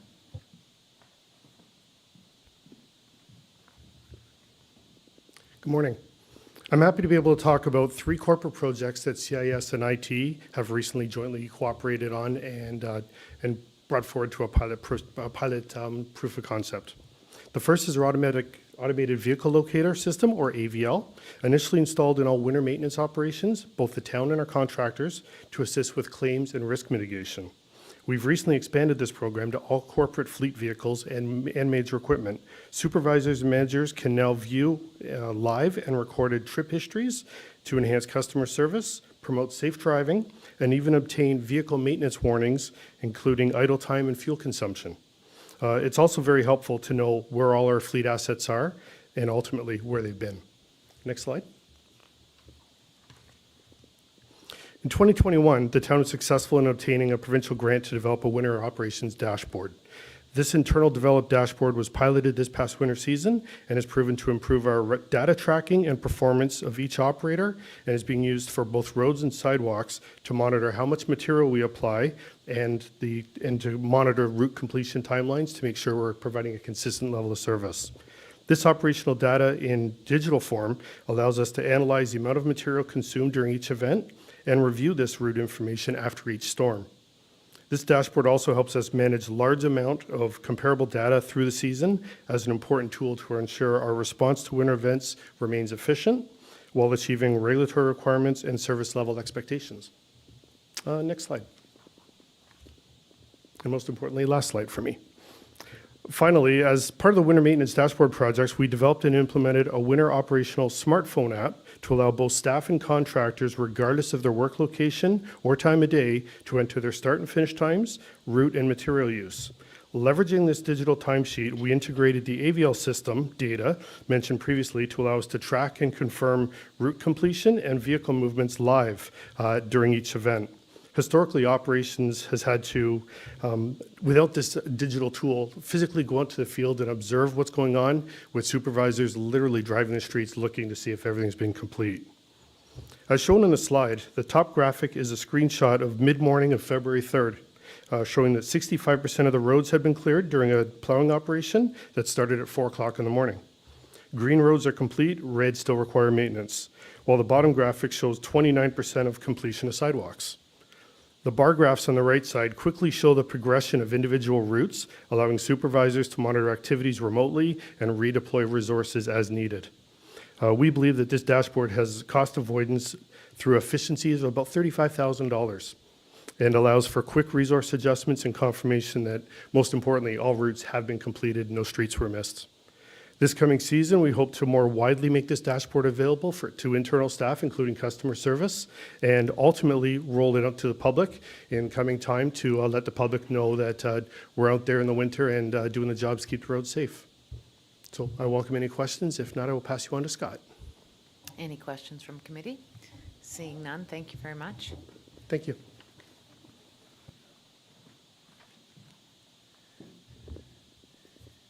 And one important point I'd like to make about cost avoidance for the winter operations dashboard. It's another initiative that was supplied and managed in-house.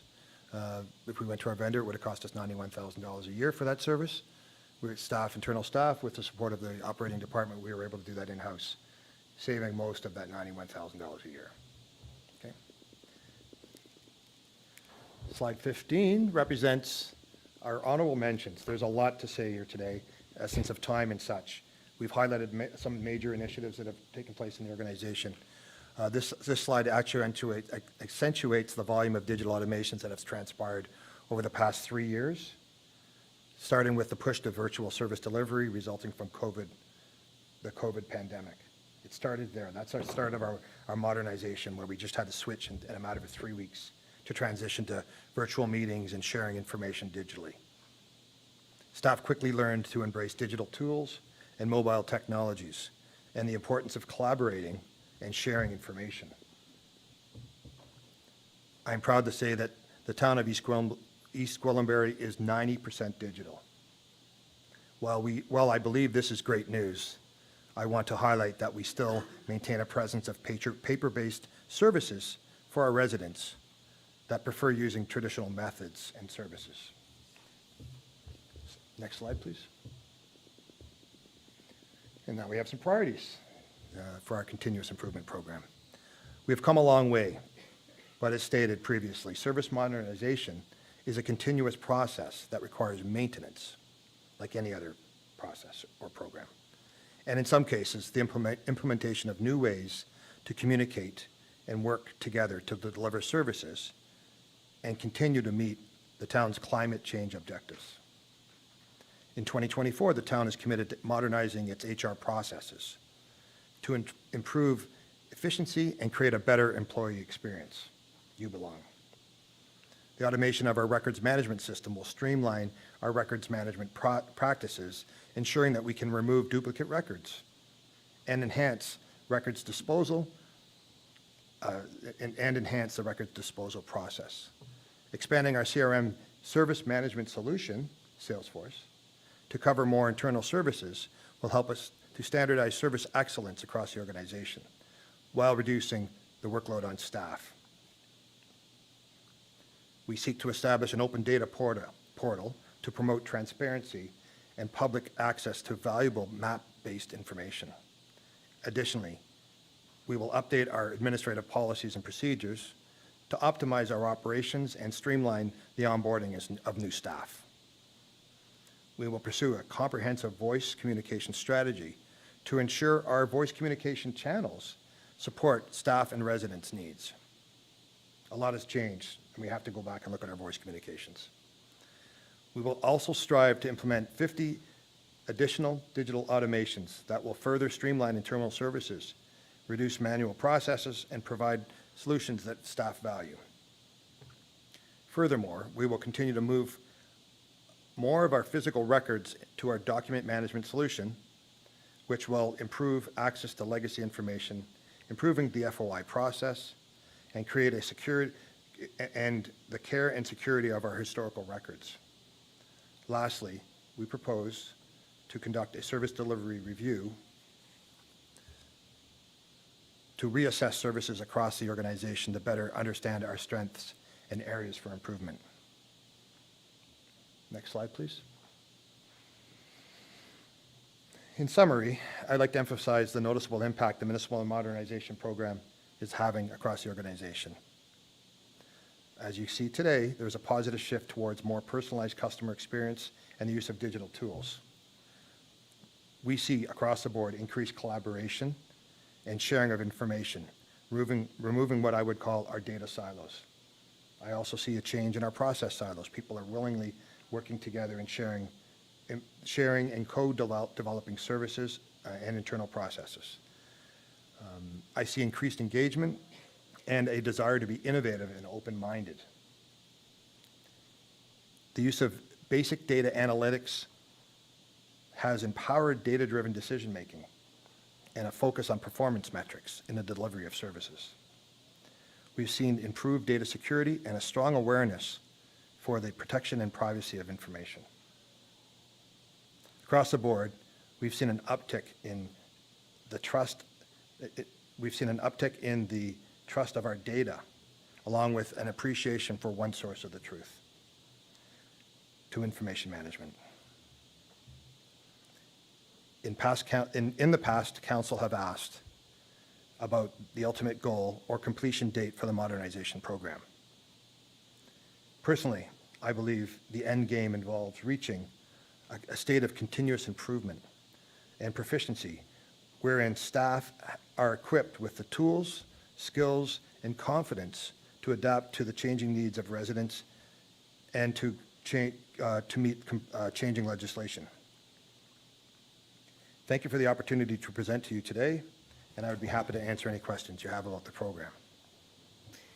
Thank you, Mr. McNeil. That was very impressive. When we put it all together like that, it's a little bit overwhelming. Thank you. Thank you so much. I think the last line on that slide about significant staff time saving is very important because we all have our budget books right now and we're going through, and one of the questions on my mind is how are we doing this when we're 25% below the property taxes of the average municipality in York Region? And I think this says a lot towards that. The time savings that the work you're doing is creating is really significant. So thank you for that. Any questions from committee? Go ahead. Thank you, Madam Chair. Through you, it's great work. Like when you actually look at the breadth of what you're tackling, it's pretty impressive. And clearly your, I will say your strategic direction with all the departments, like everybody's aligned and rowing in the same direction. And you can see that internally. When I was looking through the budget documents, it was interesting that what was called out, like I see everybody rowing the same direction internally, and then when you look at the how residents are interacting, there is the growth to in onboarding them in these processes. But I was actually surprised. I thought I was going to see more interaction from the residents as a whole interacting with us in this new, modern, and efficient way. But it's funny, the number of calls into customer service almost stays like steady over like the 4 or 5 year period, and I forget which sheet that's in. And then when you look at even water billing and utility billing, I was very surprised to see that a lot of people are still on paper. So like maybe this is kind of directed through to you or through to communications, but the question is, I guess, is what do you see as the bottleneck in this? And then how can we help solve for this while still continuing to have great service for our customers in the way that they want? Good question. Thank you. To you, Mr. Chair, and through Madam Chairperson as well. We've accomplished a lot. Often you have to stop and think and experience the change, and we're in that mode right now. There's been a lot of change. As proposed in the 2024 budget, we're recommending another round of service delivery review to capture, again, on the resident side, even though I think there's an incredible amount of positive change that's occurred for the residents. There's been many presentations in this forum about service delivery, new services, new portals, online forms, payment processes. There's been an incredible amount there. I think that would be part of the next wave of this service delivery review. And if I may, Madam Chairperson, my 20 years of experience in service modernization, I never look towards staff reductions as an outcome of a service modernization program. I always look at our ability to deliver better services. I've never seen it any other way. It's about the quality of our services and our ability to do it better. And so that's why my focus is always on when we use technology or, we coach people up or we do process automation. It's always about enhancing services, and in this case, for our residents. So I'd leave it like that. Thank you. Thank you. Councillor Johns with his finance binder open there. One of the things I had written down in my binder was wow at the small number of people who are getting their bills electronically. And I mean, I'll put up my hand. I'm one of them that still gets my paper property taxes, and I think it's because it's such a low priority. It comes in twice a year. I've got a mountain of things I got to do, and switching over to a non-paper format just isn't at the top of my priority list. So I think maybe there's something we can do to help push it. I'm just thinking as a resident myself, I'm not really sure how I would go about switching over to the electronic billing. If I have to go and look it up, it's just one more thing to do, right? So maybe there's something that we can be doing to be pushing. I think it's 16% or? That's really low. Yeah. So yeah, I wrote wow on my binder on that one. Any other questions from committee? Councillor Leahy, go ahead. Thank you very much, through you, Madam Chair. I want to thank you because you invented an app for councillors to use, and you did it so quickly and so efficiently and tweaked it on the spot when you introduced it to us. And it has made our life much easier when we're out and about in the community and residents approach us, and whatever the issue is, or if we see an issue and we take a picture of it, we can upload it. And the main benefit, again, is we're centralizing the information, and thereby having efficiencies of time and staff time and managing and addressing servicing in a very quick way. So I really appreciate that app that you developed for us. That's one of those projects that you accomplished. So my question is around cybersecurity. In terms of protecting our data, which is confidential, obviously, and there are always privacy concerns, and there's always people out there who are finding loopholes and finding, ways to enter into databases. Can you give us an update on where we stand in terms of our protecting our data and what the challenges in the future are dealing with cybersecurity? I certainly can, and thank you for the question through Mr. Chairperson. It's a subject I don't like talking about from my years of IT management, but it's one that's very relevant. So, and again, it's the knockwood approach to risk management. It's a terrible one, but it is true. Cybersecurity, as we know, we're proactive in it. We provide a lot of education and knowledge to all members of this organization. So education is key. In the back end, we're basically the IT department led by Randy Bell, our manager of IT. He's a duck on the water. He's continually monitoring. We have a lot of many of our investments in early COVID was about protecting our environment. We invested heavily in tools, which I will not mention here for the public audience, but we've invested heavily. It's a proactive approach to managing our security perimeter. And we have many monitoring tools in our environment that monitor our email, monitor network traffic, monitor our website. There's many things we're doing proactively that are, again, the feet moving heavy under the water, that are taking place, that are helping us mitigate the risk associated with cyber and internet communications. It's a journey. It never stops. We have vendors that we trust that are again proactive with us, that work with us, and we're constantly flagging, risks and exposures, right? But we've also chosen products and a platform that allows us to communicate in a very protective way. Encrypted channels. Our Microsoft Teams communications are encrypted channels. Our email distribution is an encrypted channel. So we have many lines of defense, not only technology and more. The most important part of it is education, awareness, and training. So we're in good shape. Again, I'm not going to try to jinx us here, but it's something that I think I need to do an update on the cyber response plan anyway. There's some new products that we're looking at with, again, our bylaws department, and they require a more sophisticated cybersecurity plan than I thought was needed. From my days at the airport in Toronto here, when I wrote the IT security plan for Toronto Pearson Airport many years ago with the help of many smart people. So I have awareness on the subject, but so we're going to tweak our cybersecurity plan. Make sure it has the right tools in it to help us modernize or continue to modernize while keeping us safe. Okay. Thank you, and perhaps we could have that report in a non-public session, so we can ask a Certainly. few more questions. Happy to do Thank so. you. Any other questions? Councillor Crone? Thank you, Madam Chair, and thank you, Mr. McNeil, for a really great presentation. I love tech, and I like to think I'm an early adopter. 17 years old when I had my first Commodore 64, so that was, which I thought was the pinnacle of technology at the time.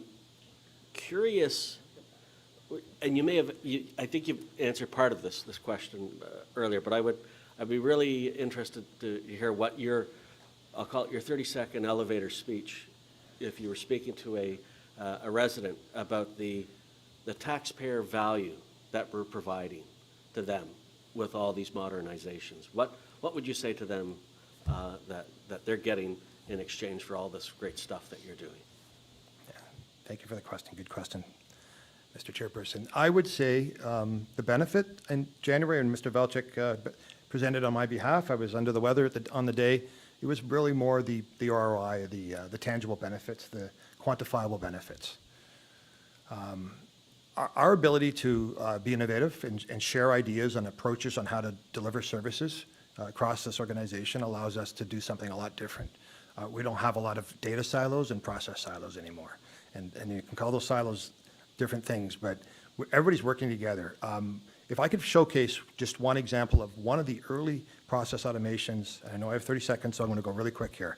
We automated their invoice processing, invoice approval process. Okay? At the time, it cost us about $4,000 worth of people time. A couple of weeks ago, I was working with our Susan Spina, our accounts payable. I'm going to call her an expert. She's a genius. She's great at what she does. She says basically processing 11,000 invoices a year saves us up to 15 minutes per invoice, depending on the complexity of the invoice. That could easily equate to $150,000 if we want to look at it. That could be 2 FTE savings. That's just one very big, well, very important, but one small process automation. So to the residents, we are doing incredible things quietly We are small and mighty, and we have, all of this is occurring within our small IT team that I would say is probably 60% smaller than any comparable municipality.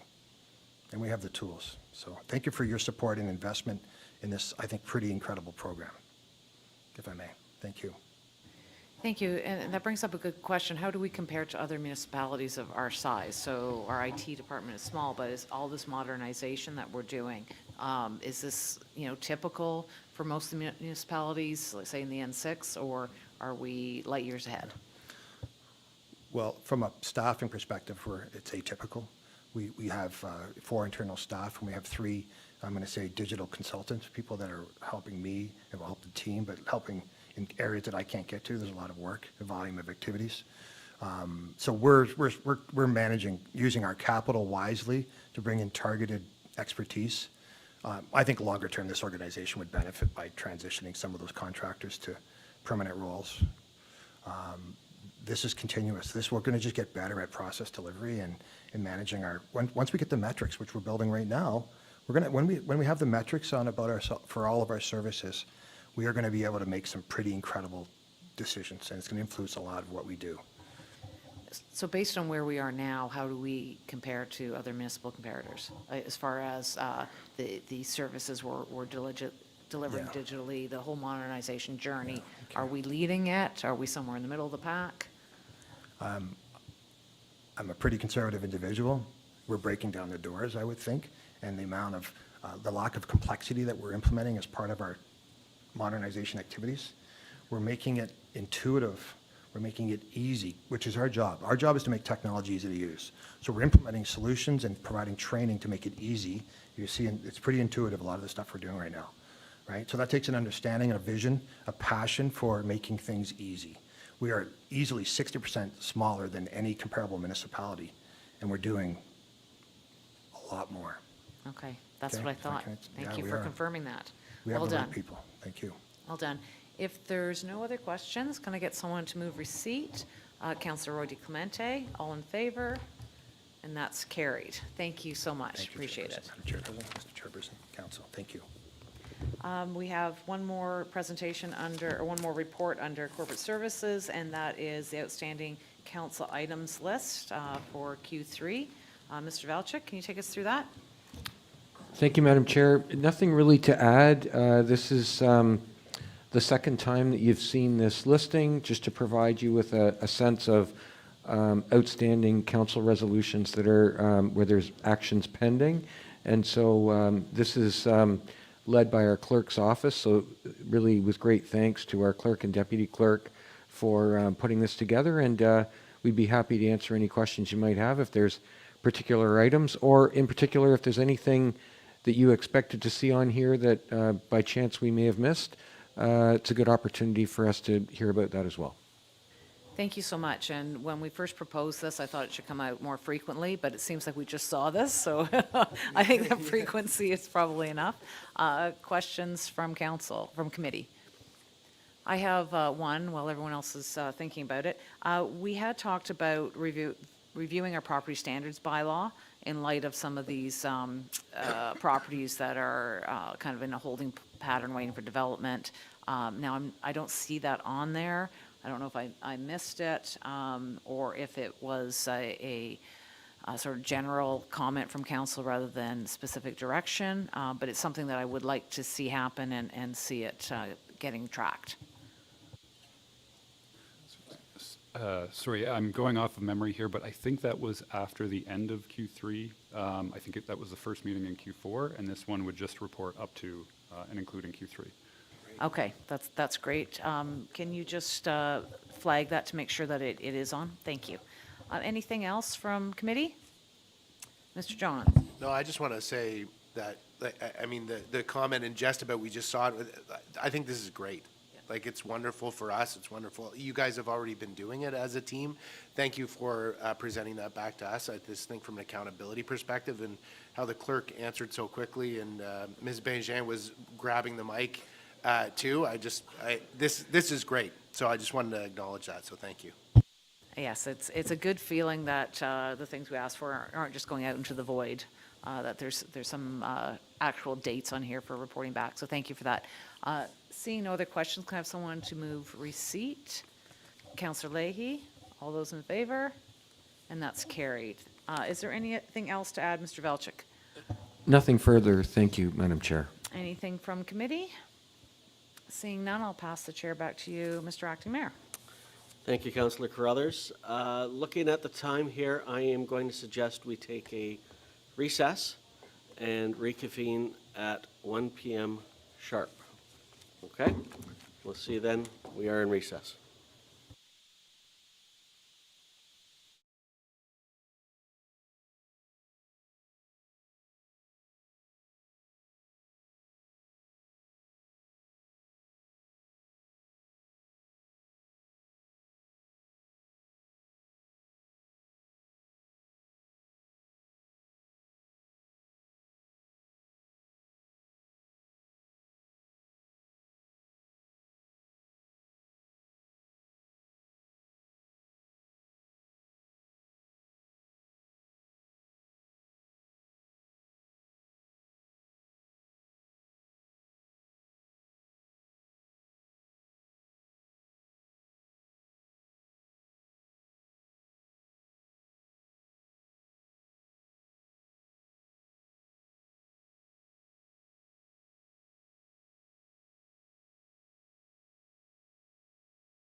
Welcome back, and we're continuing our Committee of the Whole.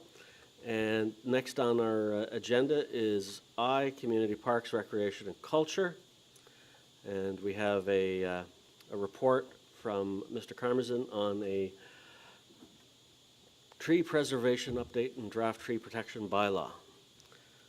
Over to you, Mr. Karmazin, if you would like to walk us through this. Thank you, through you, Mr. Acting Mayor. The report presented to Council provides a draft tree protection bylaw and an update on our tree preservation standards, namely for new development. I'd like to highlight and reinforce some items for Council and our residents. This is a draft bylaw and a starting point for discussion, feedback, and any potential adjustments and modifications. The public outreach for this process will be comprehensive and extensive, with a planned report back to Council into 2024. Our staff will be working with corporate communications to inform and interface with the public through social media, the website, as well as public open houses within each of our communities. EG is over 80% green. The intent of this draft bylaw is to prevent large-scale removal of our valued tree canopy. The draft bylaw will not take place or take the place of or be in exchange of the regional bylaw. The regional bylaw will still apply, namely to all properties that qualify as woodlots and woodlands. And the draft bylaw will still allow property owners the ability to maintain their property with a number of tree removal exemptions to the bylaw, including dead or dying trees, trees presenting hazards, invasive species, to name a few. In addition, there is provisions in the draft bylaw to allow for commercial operations and farming. Be happy to answer any questions that that Council may have related to the draft bylaw. Thank you, Mr. Karmazin. Could I just have a mover for this resolution, please? Moved by Councillor Johns. Any questions from committee? Councillor Carruthers, please go ahead. Thank you. First, I want to thank you for the consultation on this and making sure that we're very clear up front that routine maintenance is exempt from this. So I think any property owners who just want to maintain their properties don't have to worry about the expense and time consuming of getting a permit. They can go about maintenance within the guidelines of this draft bylaw, which I think is very important to make sure that we're clear and upfront about. I did have a question about the size for the exemption is 20 centimeters for residential property owners, but for developers, we don't count it until it's 70 centimeters. That's quite a bit difference. I'm just wondering why the disconnect.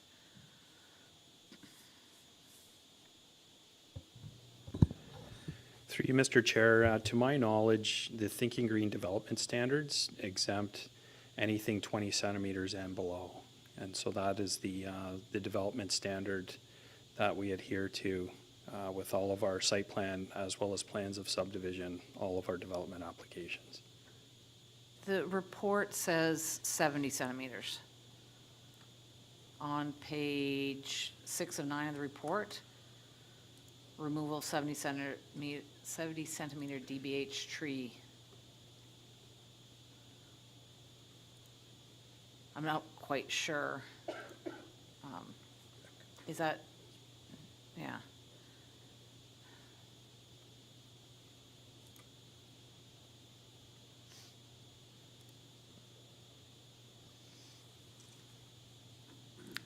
We're talking about 70 centimeters in one point in the report when we're talking about replacement, and we're talking about 20 centimeters when we're talking about exemption. So I'm just wondering if we could just make sure that it's consistent, that residents aren't being held to a higher standard than developers.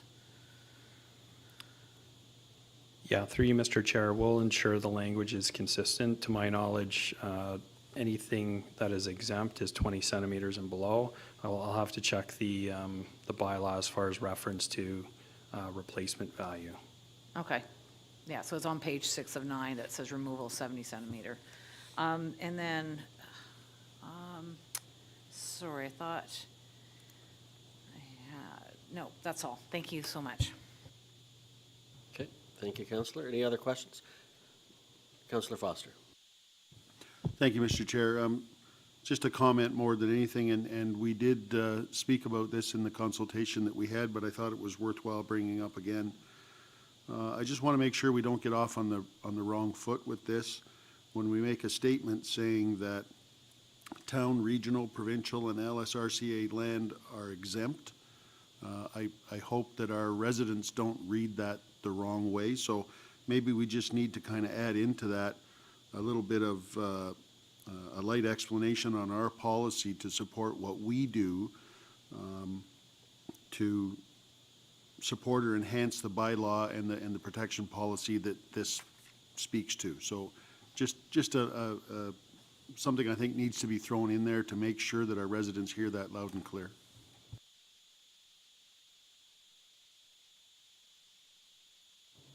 Okay.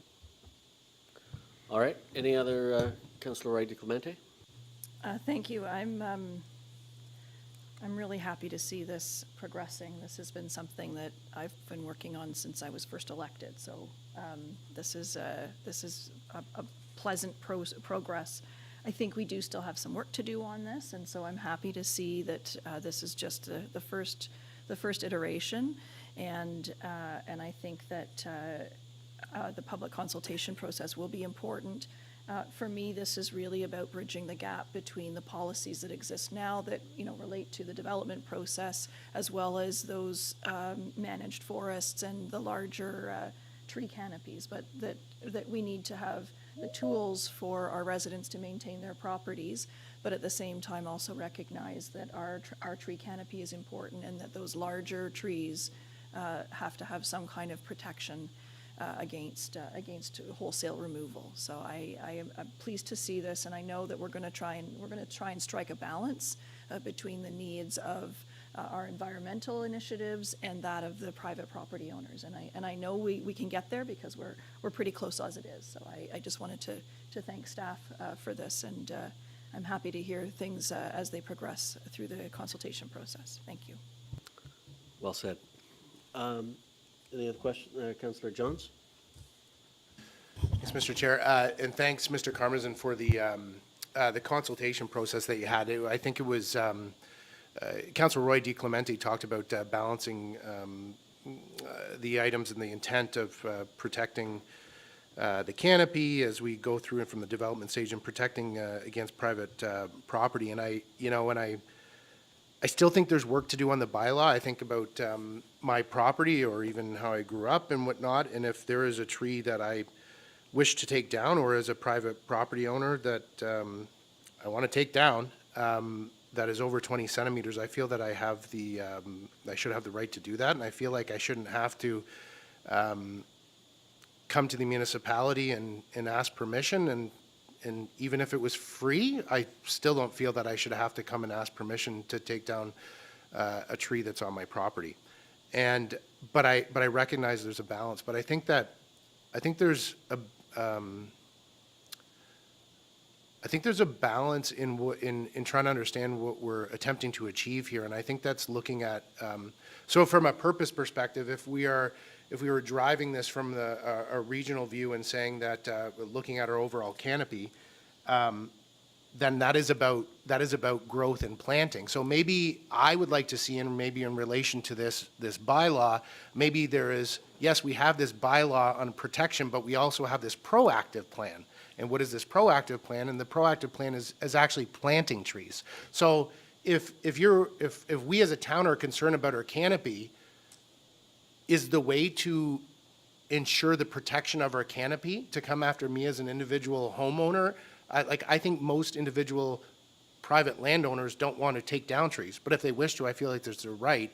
So at the same time, what is our plan for improving the canopy? And I think that if we have funds that are available, and I know that, again, looking through finance, chair of finance, I think that there is an opportunity if we move a bylaw to be able to see that the funding for trees within that line. I'm told that there could be upwards of a $1.5 million sitting there. Wouldn't it be impressive as a town, as East Gwillimbury, to in tandem move an EG tree preservation bylaw along with a tree planting initiative that could be like, we're planting X amount of trees over a 10-year period. And with 1.5 million, we can do a lot. And just one last comment, in jest during the meeting, I said, you know, when I read this bylaw, it seems to me that if you take down a tree and you're penalized, there's 6 more trees planted. And I got the acknowledgement, yeah, that's the case. Well, in jest, I was like, well, we can increase our canopy if we cut down more trees. And so I think, but it's the truth. That's the way that the math's laid out. And so I think that what we need to be doing is looking at it from a proactive angle about how we can increase our canopy versus telling individuals they can't cut down a tree. Councillor Carruthers. Okay, so when you cut down a big tree and you plant 6 small ones, not all of them grow to maturity. So actually cutting down one tree and replacing it with 6 smaller ones actually decreases the canopy. We're trying the best we can to close that gap, but there's no way that we're getting farther ahead by planting 6 when we take down 1, because it's a big tree that you're taking down that has a huge canopy, and you're replacing it with these little sticks of trees, which have almost no canopy when they're first planted, right? So that's number 1. Number 2 is, and please, Mr. Carmazin, correct me if I'm wrong, but a property owner can take down 4 healthy trees without needing permission of the town. They can also take down as many invasive species like Norway maples, Manitoba maples as they want, as well as any dead or dying trees. So I think that this bylaw is not targeting somebody who wants to take down just 1 tree. It's somebody who wants to do a significant damage to the canopy by taking down more than 4, so 5 or more healthy trees, in addition to anything else that's dead or dying or invasive. So I think we are making a good compromise here, that if you want to cut down trees on your property, knock yourself out until it starts really affecting the canopy. Then we just want you to come in and talk to the town about it. So I think we've struck that good balance. I remember the other question that I had, and that was on, we are saying that this only applies to 0.2 hectares or more, which is basically half an acre. I'm concerned about properties that are less than half an acre. If they have significant trees on them and want to cut down more than 4, I don't see why they would be exempt from this bylaw. So I'm not sure that exemption is necessary. I think on small lots, it's going to be very rare that they're going to want to cut down more than 4, but I'm thinking about areas in Ward 1 that are heavily canopied with very old trees that are less than half an acre, and I wouldn't want someone clear cutting those properties. So I would like this bylaw not to have the exemption for less than 0.2 hectares. Councillor Roy DeClemente, you had something you'd like to add? Certainly, thank you. It was around that, the idea of consistency. And so whether it's a residential property, a commercial property, a property under development, or whether it's a postage stamp in a new subdivision, or it's a sweeping acreage on an estate lot, I think we need to be consistent across the board. One of the, I really liked Councillor Foster's comments about, making sure that when we talk about the public sector being exempt, being the region and LSRCA, that we somehow have some language in there that says that they have their own policies that they would also adhere to. And then finally, in our consultation, I raised the idea of some of the staff consultation as being a service that we were offering to our residents, so that a homeowner can call the town and ask for assistance in identifying a tree, in identifying whether it's one of those invasive species or whether it was one that was of value, and that it became an educational process for our residents and a service that we offered rather than a cash grab and an overreach from a governmental perspective. So I think from that perspective, I think it's a helpful service that we would be providing rather than a punitive situation. Thank you. Thank you. Councillor Leahy. Thank you very much, through you, Mr. Chair. I I caution that we need to be careful what we ask for, because it's wonderful to have a well-maintained tree canopy, but we're facing already a 7.7% budget increase, tax increase.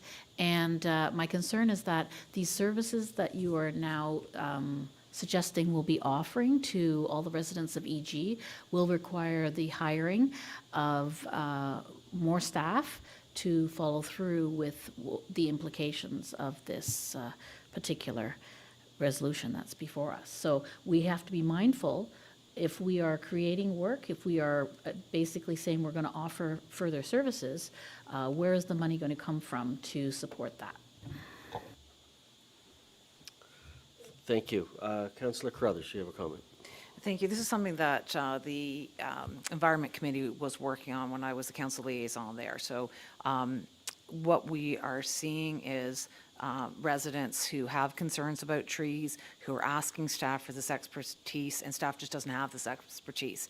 Other municipalities do have someone on board and staff that has who are arborists, who are trained to provide some of these services. And I think as the town grows, these are the types of services that the residents are asking for. I've had many residents over the last 5 years who have asked the town for help with identifying trees, finding out what can come down, whether or not something is invasive, whether or not something is diseased.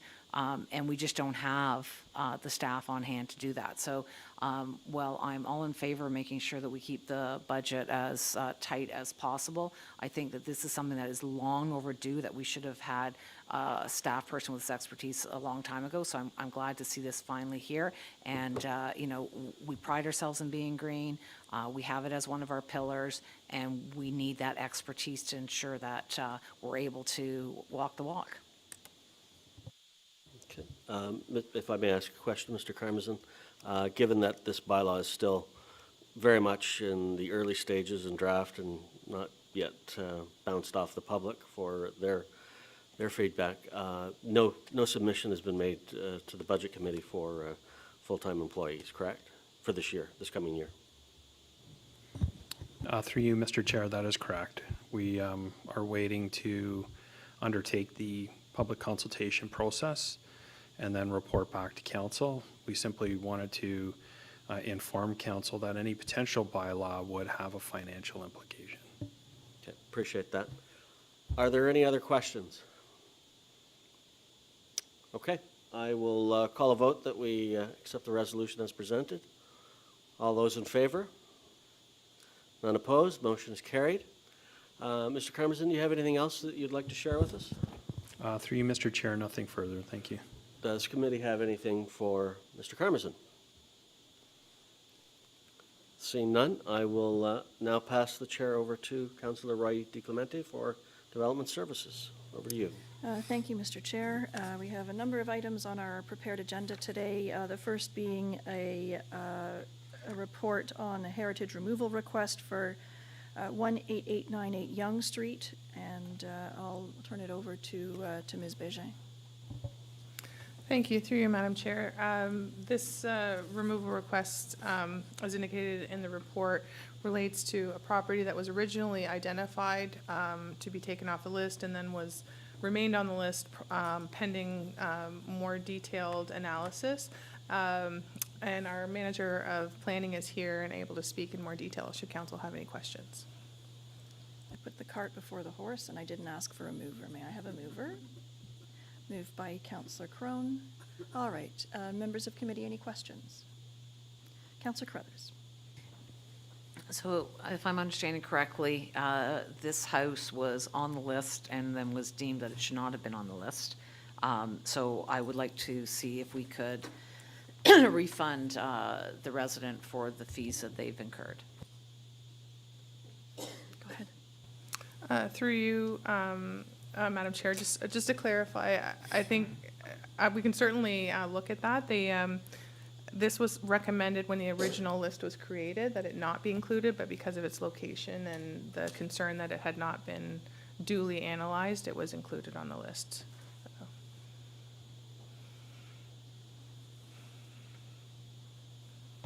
Okay. Any other questions? Councillor Crone, this is your motion. I have it on the floor as presented. All those in favor? And that motion is carried.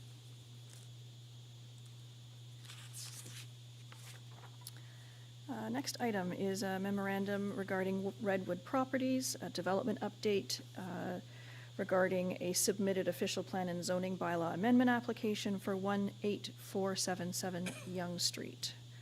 May I have a mover that we receive the just a moment. I have a motion from Councillor Johns. Mr. Valchich. Madam Chair, sorry to interrupt the flow. I just wanted to add, there was a comment about refunding the fee, but we didn't sort of get clarity in terms of a council position on that. Is that something council would like us to consider? And if so, a resolution to that effect would actually be helpful. I clarified with the mover, and Mr. Crone, Councillor Crone, did you want to? I'm happy to make a friendly amendment. Okay, well, it'll have to be a separate resolution, I believe, since Happy, we've already happy moved to, on. to move as such. Ms. Bégin, were there fees incurred, or did the applicant have to file a report or hire a consultant? Do we have that information at hand? Just Through you, before we Madam vote, I Chair, wanna be clear. I'll ask our manager to speak to sort of the process that has been undertaken to date. Okay. Good afternoon. Through you, Madam Chair, the heritage removal request fee to the town has been paid. That fee is paid at the time of the request, and when staff review the request and make the recommendation, that's what the fee goes towards. Okay, and the fee is? I believe $563. Okay. So now we know what the request is. Happy to move that we refund the Okay. the We have a resident. motion on the table that the application fee be refunded to the property owner. Any questions on the motion? Councillor Foster? Ms. Bégin, is this not part of our heritage strategy that we'll be seeing in the next little while, this type of thing? Through you, Madam Chair, yeah, absolutely. I believe that this has sort of come up in terms of the, understanding what the appropriate burden on residents should be with respect to our heritage goals. So that would be hopefully addressed more comprehensively through the development of the strategy. I'm just wondering if, for lack of a better term, we're putting the cart before the horse here, before we have that information readily available to council. This could set a precedent that we're not fully aware of yet until we see that strategy, in my mind anyway. Councillor Leahy. Thank you very much. Through you, Madam Chair. This is about fairness. If someone's property is put on a list, they're not even aware it's put on a list, it shouldn't have been put on a list, they deserve to have their money refunded. So whether it's setting a precedent or not, this is what the right thing to do is for the person involved. So I support the motion that we refund the fees that have already been paid in this process. And I will clarify, this is a commercial property, correct? Okay, thank you. Councillor Carruthers and then Councillor Foster. No? Okay. Councillor Foster, further? Ms. Moore, you can correct me if I'm wrong, but I believe in this report, without me reading it all over again, there was a thought process that there is a slight possibility this could be a log cabin. So if it does turn out to be a log cabin, which I kind of don't think it is, but that would lend itself again to why we decided not to remove a property that you can't see from the road, that nobody had an opportunity to look at. And that was, I was one of the ones that spoke against that in the first place when we had that consultant's report done. There were properties that we were advised to take off the list. When that consultant's report was done, basically from the roadside looking at a property, I think that that's a little bit shy on what we need to do if we're looking at supporting heritage in the town of East Gwillimbury. Okay. So we have a motion on the floor from Councillor Crone that the applicant's fees be refunded. Go ahead, Councillor Johns. Thanks, Madam Chair. I just wanted to clarify on what Councillor Foster is saying, because he's speaking to the, didn't we already just vote on the first recommendation? and then now we're speaking about just simply the fees. I was just wanting to get clarity from Councillor Foster about, but I want to support the spirit of what you're saying, but I feel like my vote is going to go the other way because it's not directly aligned with what the specific vote is. So I'm trying to figure that out. Go ahead. If I may, my thought process there was the fact that we had just had a conversation about fairness and what we were doing. So there's a slight possibility, again, I don't know how fair we're being when we're going to refund somebody the money on a piece of property that we didn't fully investigate to decide to take it off the list in the first place. I don't know if I'm right or wrong in that assumption, but that's kind of where I was going with that. Ms. Bégin? If I may, through you, Madam Chair, I believe that a site visit was conducted, and so it has been assessed. I think where the question, and this is something that we're hopeful that the more comprehensive heritage strategy will address, is it comes down to if we look at heritage as sort of a public good and a public benefit, what is the appropriate level of fairness in terms of what is downloaded in terms of cost to a resident, recognizing that with any analysis or report preparation, there is an investment of staff time and resources, but just figuring out what is the most appropriate way to support that effort, I guess. Okay. Anything further? Okay, so we have a motion on the floor moved by Councillor Crone that we refund the fees to the property owner. All those in favor? Opposed? And that motion is carried. You've taken note of that, Mr. Clerk? Thank you.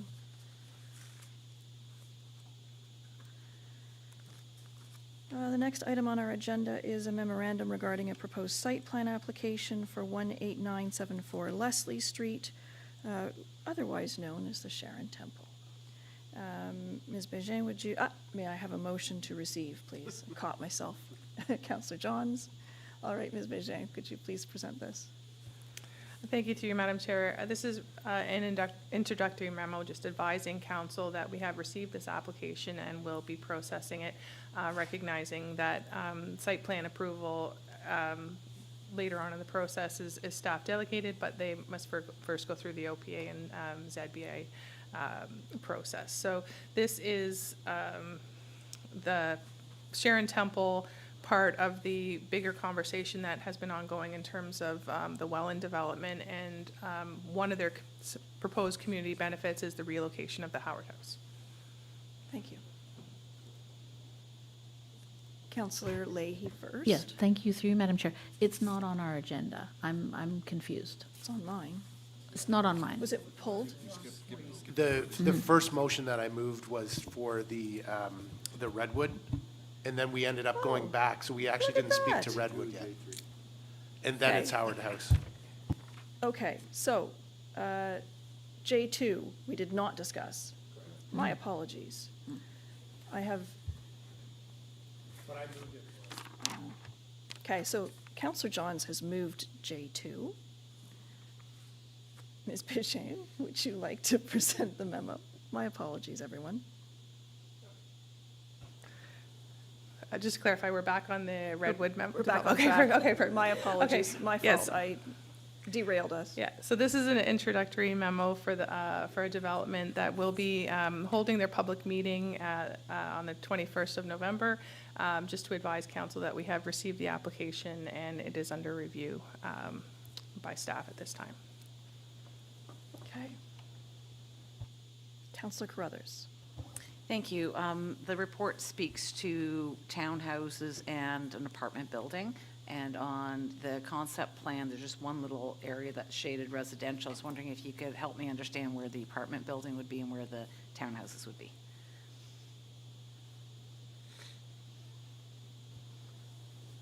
Would it be possible for us to get that up on the screen, Mr. Clerk?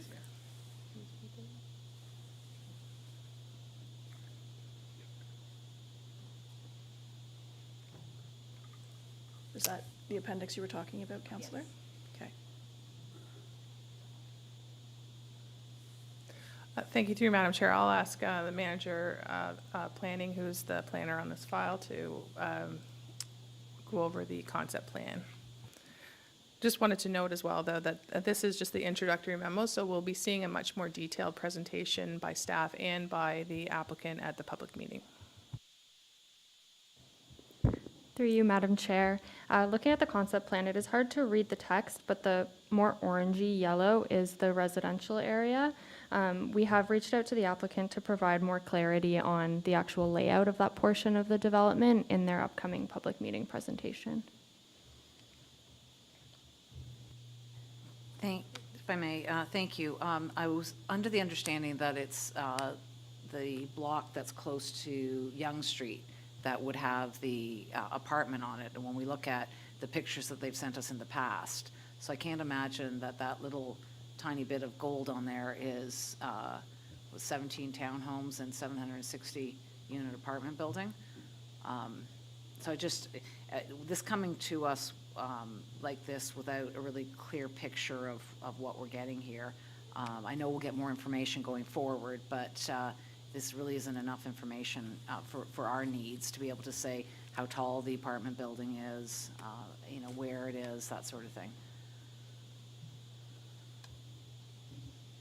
I think this was just a memorandum that was alerting us to some of the policy considerations that we need to address, more so than just the nuts and bolts of where things are going to go on the site, and more so that there's private servicing that's being contemplated and some policy challenges that the applicant has to overcome. Thank you. Through you, Madam Chair, that's correct. At this stage, we haven't really commenced the full technical review of the application. We don't have a complete site plan application. What we do have is the official plan amendment and zoning bylaw amendment that are triggering the public meeting that's been scheduled. So this is just, that is to speak to specific policy issues as is identified in this memo. Okay. Anything further? Okay, so we had a motion from Councillor Johns that we receive this memorandum. All those in favor? And that motion is carried. Thank you. Now we're on to number 3, which is a memorandum regarding a proposed site plan application at 18974 Leslie Street, also known as the Sharon Temple. And Ms. Bégin did present it to us. I don't have a mover for that one, so I'm going to have Councillor Johns move it again. And any discussion now that we've had a bit of an introduction from Ms. Bégin? Councillor Carruthers. We know that there's a very hefty price tag in moving this house. I'm wondering if we have any idea on the cost of continuing to operate this, because I know the temple often will lean on the town for support, and adding this extra building will have considerable operations costs. I'm wondering if we have any idea what that might be. Thank you, through you, Madam Chair. That question has been flagged by finance and other members of staff. While it is certainly related to the planning context, it is sort of a distinct operational matter, and we've asked the Sharon Temple Board to consider being able to make a more fulsome presentation on what they envision for the operation going forward. But it wasn't considered as part of this application specifically. I do recall from my time as liaison to their board, that was certainly something that was top of mind for them as well. I think there's 2 factors here. One is they have a temporary site plan that expired 7 years ago for what I lovingly refer to as the tin cans. So those shipping containers were temporary, and that site plan agreement expired a long time ago, and the house is intended to replace those shipping containers. So from an operational perspective, it actually will make things easier for them. It will also allow them, if they are able to do the second phase of the build-out, it will also allow them to run more programming and have more rentals, which then would trigger more income for them. So it's actually sort of a chicken and egg thing for them, but they certainly have discussed that. They know that that's one of their challenges. But I think at this point, it's for them to address, for their board to address, and not necessarily our place to judge whether or not they are up to the challenge or not.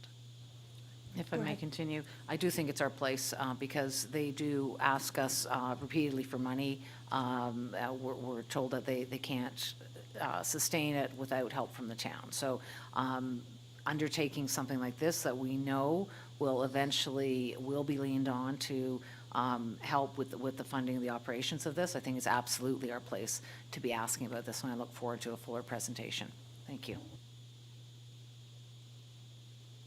A motion, anything further? We have a motion from Councillor Johns to receive the memorandum. Anything further from members of committee? Seeing none, all those in favor? And that motion is carried. Now, the last item on our prepared agenda is Development Services Memorandum regarding 54 Mount Albert Road, which was the heritage removal request. May I have a motion that we receive the memorandum? Moved by Councillor Crone. Ms. Bégin, do you have anything further to add at this time? Through you, Madam Chair, just that this is an update to a matter that council considered. There was a presentation made by the owner, and this is just to, as requested, update on sort of the outcomes of those requests. Okay. Councillor Crothers. Do we know the total cost of the homeowner for this added report that they had to submit?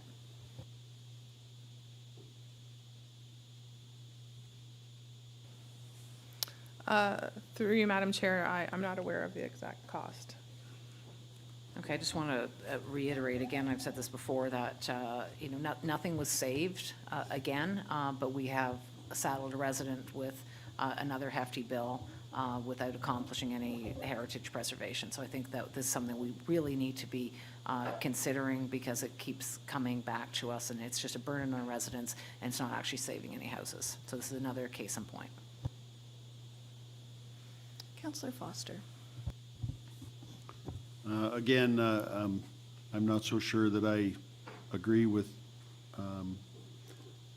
giving money back before we see that heritage strategy going forward, but I would like to say that, or draw the attention to, I believe it's on page 2 of 4 of this report, that says that the property owner work with the Heritage Advisory Committee when designing the new home to ensure the design is compatible with the surrounding heritage context. Again, I think it's important that council realize that we don't want to have another situation where there's been others in town where we often hear that the building that's built certainly does not fit with the heritage of the area. This particular home sits in the original plot of Holland Landing. And again, if you read the report, there are some things in there that make us think that this house is a little bit more important than we believe. But again, we're not ready to designate, so it puts us in a difficult position. So again, I'm okay with what this report says, but I think we need to kind of enforce that the we want to have something to say about what goes in there, so it kind of fits the area. And that's hard to say, because if nothing ever changes, nothing ever will. I understand that, but I think there may be some parts of this home that might be saved and be able to incorporate in a new home, that type of thing. So I'm not so sure how we enforce that, Madam Chair, but I think it might be brought forward.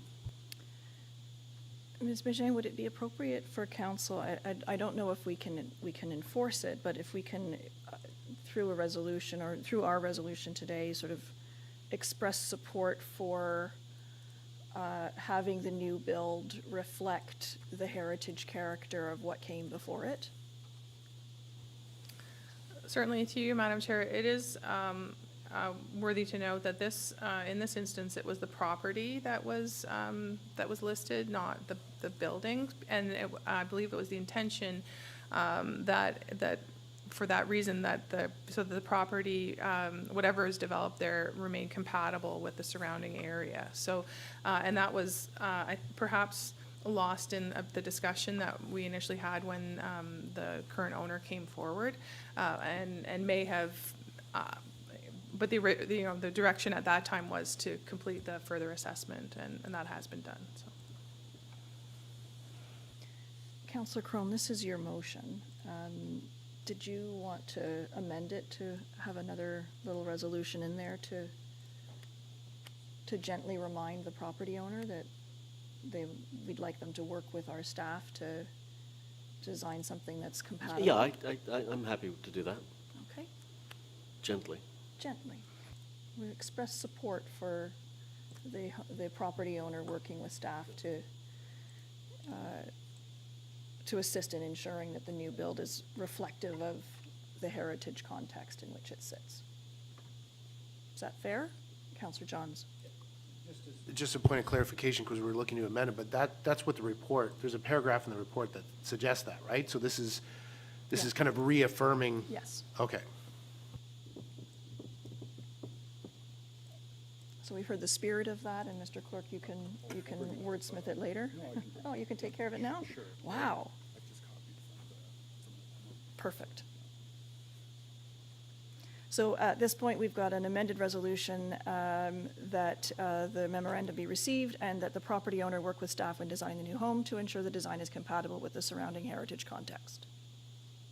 Councillor Crone, you're good with that? Yep. Any further discussion? Councillor Carruthers? So the house immediately next door is very modern, so the surrounding heritage context, I'm not really sure what that means. The house immediately next door is probably one of the most modern homes in our town.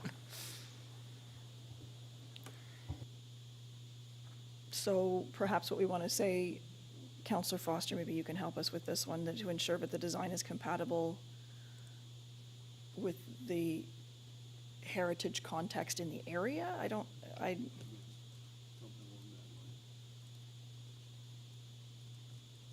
I'm not sure that there is heritage. So you want to just get rid of the word surrounding?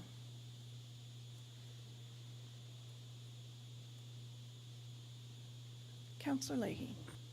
Thank you very much, through you, Madam Chair. I'm not comfortable with the word ensure. I would be more comfortable with the word endeavor.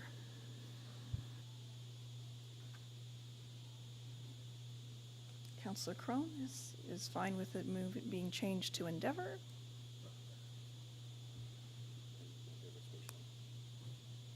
It's your favorite space shuttle, is that what you said?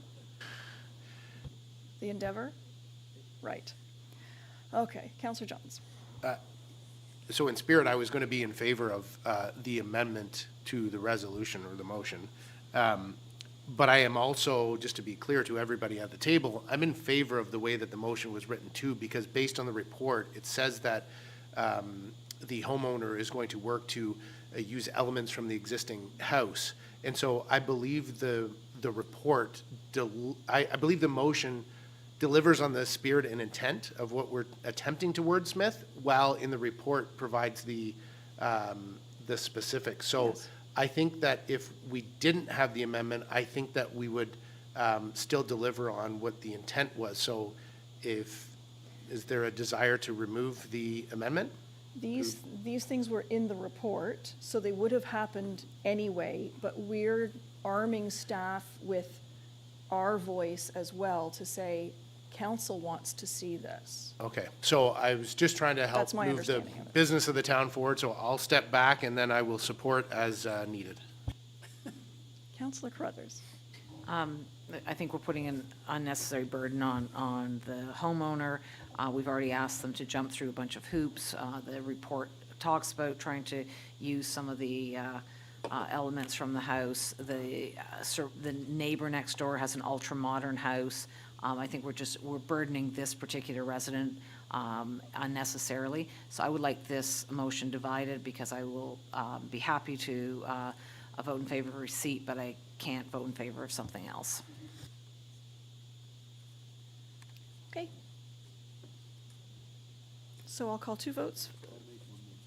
Okay, Councillor Foster. I'll make one more statement. I heard at the table there's not much heritage surrounding that with that word. So if we continue to get rid of the heritage around there certainly will not be any heritage. And I say that with the thoughts of, would we be so quick to say goodbye to a 180-year-old church that's basically in the backyard?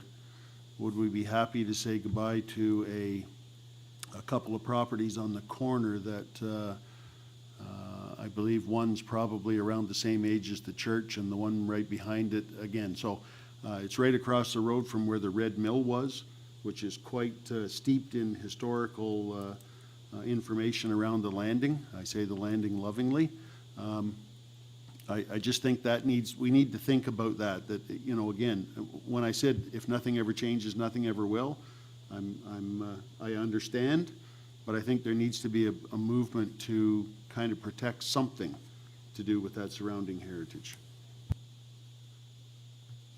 Okay. So I have a motion on the table that we receive the memorandum, and that's been moved by Councillor Crone. All those in favor? That motion is carried. And then secondly, I have another resolution that the property owner work with staff when designing the new home to endeavor that the design is compatible with the heritage context of the area. Also moved by Councillor Crone. All those in favor? Opposed? And that motion is carried. That brings us to the end of our prepared agenda today. Members of committee, do you have anything to raise under this area? Seeing none, Ms. Bégin, did you have anything that you wanted to bring forward? Thank you, Madam Chair. Nothing further this time. Okay, I'll turn the chair back to you, Councillor Crone. Thank you, Councillor. Just before we move on to community infrastructure and environmental services, I just would kindly remind everyone here today that we're supposed to start council in 10 minutes. So if we can carry on at a good clip, that would be appreciated. And I think we are well on way to being late to that meeting, but anything we can do to keep our comments crisp would be appreciated. Over to you, Councillor Leahy. Thank you. Through you, Acting Mayor Crone. So the first item on our agenda is the annual Safer Streets Initiative update. Could I have a mover, please? Thank you, Councillor Johns. The report is moved by Councillor Johns. General Manager Molinari, do you have any comments? Thank you, and through you, Madam Chair. In the interest of time, I'm happy to, the report is self-explanatory, happy to answer any questions. Are there any questions from members of committee? Yes, Councillor Crothers? Thank you. In the report, it talks about school locations, but I noticed that Park Avenue Public School was not on the list of schools that are being monitored. I'm wondering if we can make sure, we get lots of reports of speeding on Park Avenue, to make sure that that's part of the rotation. Through you, Madam Chair, this was our first year of this particular format of the report, and so we're just gathering a lot of them from, we'll make sure it's part of there for next year's. Wonderful, thank you. I'm also wondering if we have a number on the number of speeders that were flagged during this? A number of people who received like the letter? Through you, Madam Chair, we don't have an exact number, but we have been working closely with YRP. Right now, there's a handful of people. It's probably less than a dozen. So we've really focused just on those speeders that were, you know, close to double the speed, if not more, in some particular instances. And there really haven't been a whole lot of them, but those are kind of the ones that were most important to target. Great. And one more, if I may. I love the idea of asking future subdivision agreements to include the 2 speed boards. I'm just wondering if we may need some size of development around that, because I'm thinking not all developments are the same size, so I think we just need to work on that, but I think the concept is fantastic, so thanks for that. Yeah. Are there any other questions? I would like to thank General Manager Molinari for the work that has been done by staff on this, because speeding is a chronic issue throughout East Gwillimbury, so it's great to see these initiatives being taken. So seeing no further questions, I'd like to call for a vote. All those in favor of the motion as presented? And the motion is carried. Thank you very much. Item number 2 on the agenda is Seniors Driveway Windrow Pilot Program. Could I have a mover, please? Councillor Crone. The report is moved by Councillor Crone. General Manager Molinari, do you have any comments? Thank you, and through you, Madam Chair. We've received a number of requests from the public and through council to provide a framework of what a winter windrow clearing program might look like. This is our first attempt. We haven't had a whole lot of time to put this together, but I think this is something that we could actually implement this year on a very limited basis.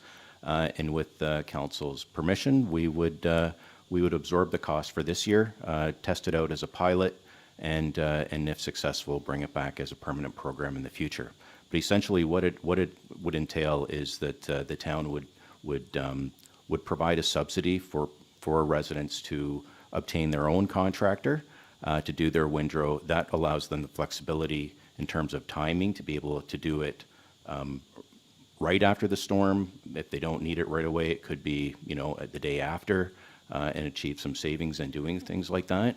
And at the same time, they may be able to take advantage of some other services that contractor may have, because obviously people with some mobility issues, et cetera, may want to have their full driveway cleared and not just the windrow. So this is kind of an interim pilot for just to kind of test the waters, and it's something that we can tweak with some lessons learned this year. So happy to take some direction.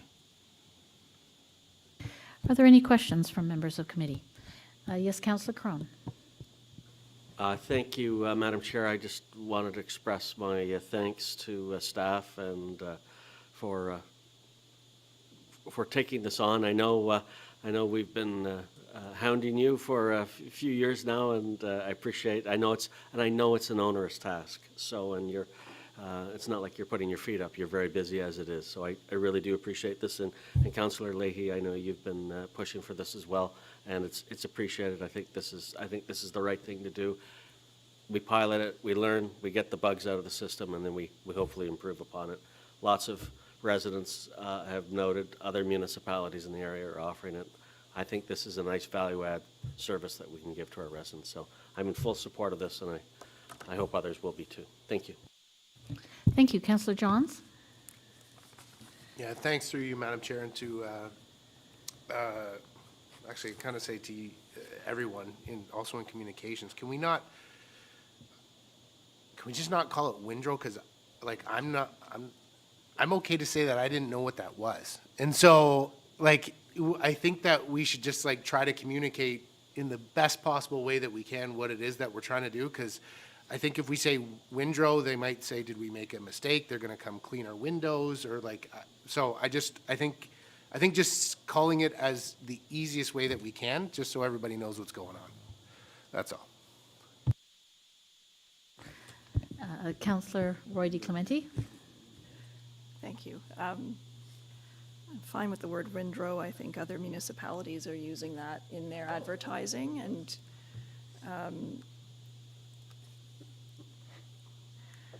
I guess my first comment is that I would have preferred to see this in the form of a report with a recommendation rather than a memorandum. Because there are some options here, right now it's just, there's a proposed option 2, but we're not necessarily adopting that as a policy. We're simply receiving a memorandum, and staff are going to find 150 folks who they would give $150 to is essentially what we're doing. With all pun intended, I feel like this is a very slippery slope. And the minute that we start to embark on this, there's administrative costs, there's the potential for this to grow much larger. What happens when the 151st person calls us and they're absolutely in need? What happens when there's 50 more and this budget becomes an actual impact to our operating line? And so I'm a little bit concerned about embarking on this. I do feel the need for us to support the good work that Chats and Neighborhood Network and those other agencies are doing. And I would prefer to even give them a grant or a subsidy of some form rather than us taking that on and giving, because then we have to do the groundwork to make sure if they're eligible. Whereas these other organizations have already vetted the people that are most in need And when I've had people call me and ask for help, I send them to these places because they are helping already. So that would be my opinion on the matter. It's absolutely a wonderful idea, but the potential for this to balloon cost-wise and operations-wise for us, I think is dramatic, and I worry too much that we're taking on more than we can chew. Thanks. Councillor Carruthers. Thank you. I applaud the idea. I think it's something that we need to be doing, and seeing that other municipalities are pulling something off, I think we're falling behind on this. So it's definitely something we have to do. I'm not in favor of the option that's being recommended, mainly because it's just giving out checks. It's not actually getting any windrows shoveled. So if a resident qualifies based on age, they get a check for $150. They're left to their own devices to find someone to actually do that. We could end up giving out all this money to people who don't really need it and don't even find a contractor to do it, meanwhile leaving other people stranded, people who actually do need it. I don't know. I see where the $150 comes from, because that's what we estimate it would cost if we did it. Well, if we did it, there's cost savings based on the size of the municipality and that sort of thing. So $150 is not going to cut it for people who actually need this done. And I would like some information on where we got the 150 participants. How do we know that is anywhere close to what we need? I don't know how many households would qualify. But I also think that if we are just giving cash, there should be some sort of economic need assessment as well. General Manager Molyneux, would you like to provide some feedback? Certainly, and through you, Madam Chair. There are a number of organizations and municipalities that have a similar program to this and actually put bookends around it. So they'll say, maximum of a certain number of homes that they will do, and that's just how big the program is allowed to get. It won't, unless council decides that they want to increase the size of that and over time. In terms of the ability of staff to do this as a town project or town program, this is one of those items. Our staff are very busy with just the large winter operation that we have as it is. Our staff are governed by hours of service, and oftentimes after a significant event, our staff actually need to go home because they've already used up their hours of service. So we were trying to provide a service or work something out with this particular program that allowed us to provide some assistance to residents and in a way that we would actually be able to operationally, efficiently deliver it. And I think when we worked this out, it was something that operational efficiency, it doesn't really, it's very difficult for us. It would be very difficult for us to manage this program with the current staff that we have. And by using the private sector who's already up and doing this, almost exactly the same program, it's almost, would almost be a duplication of those efforts. So I think part of the proposal is that we would work with CHATS or similar organization. CHAT seems to tick all the boxes for us, frankly, and kind of partner with them potentially to do this on a more go-forward basis, recognizing that residents would have choice to either go to CHATS or to find their own contractor of their choice, and this would just be something that we would help to supplement.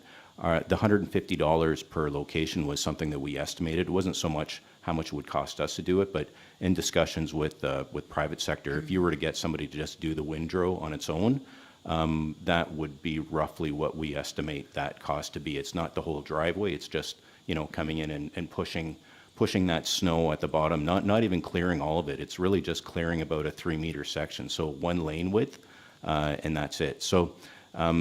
This is early stages. We've really just kind of tried to, scratch the surface of this one to see what we could do and what program might work.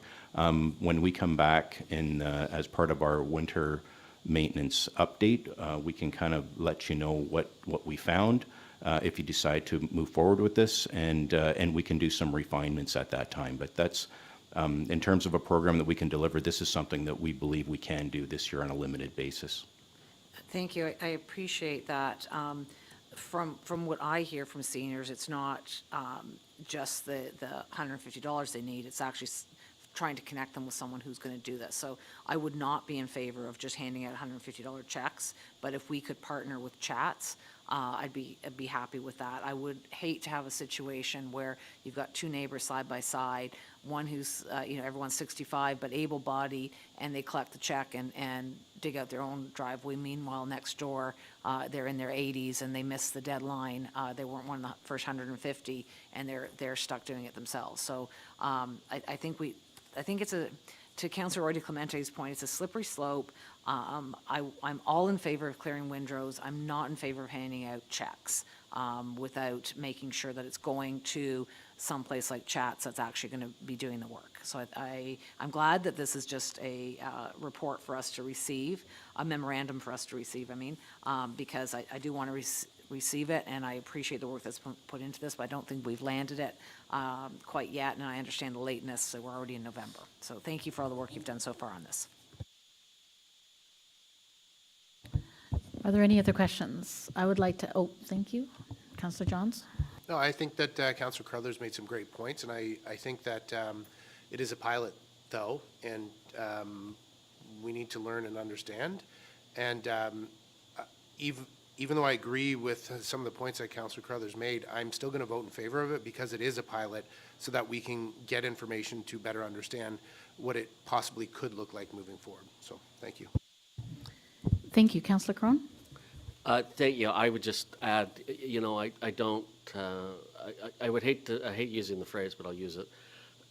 I would hate for perfection to be the enemy of the good. And I think we roll this out. I know time is tight, and I think we learn from it. We beta test it, and we work out the bugs, and we improve upon it each successive year. I think it's important to help out our seniors and the most vulnerable. Thank you.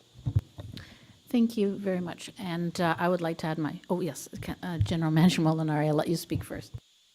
I just had one other comment that may be helpful for council, and that is we did have a discussion with chats earlier just within the last couple months, and they do not have enough availability to take on more in East Gwillimbury this year. Their contractors are full, but there was a discussion about, depending on how many people and what sort of demand there was of bringing more contractors on, and that takes time to do. So, they need to know how many people are willing to sign up for this, and then in order to secure those other contractors. So there may be some sort of solution in the mix that will kind of develop over time.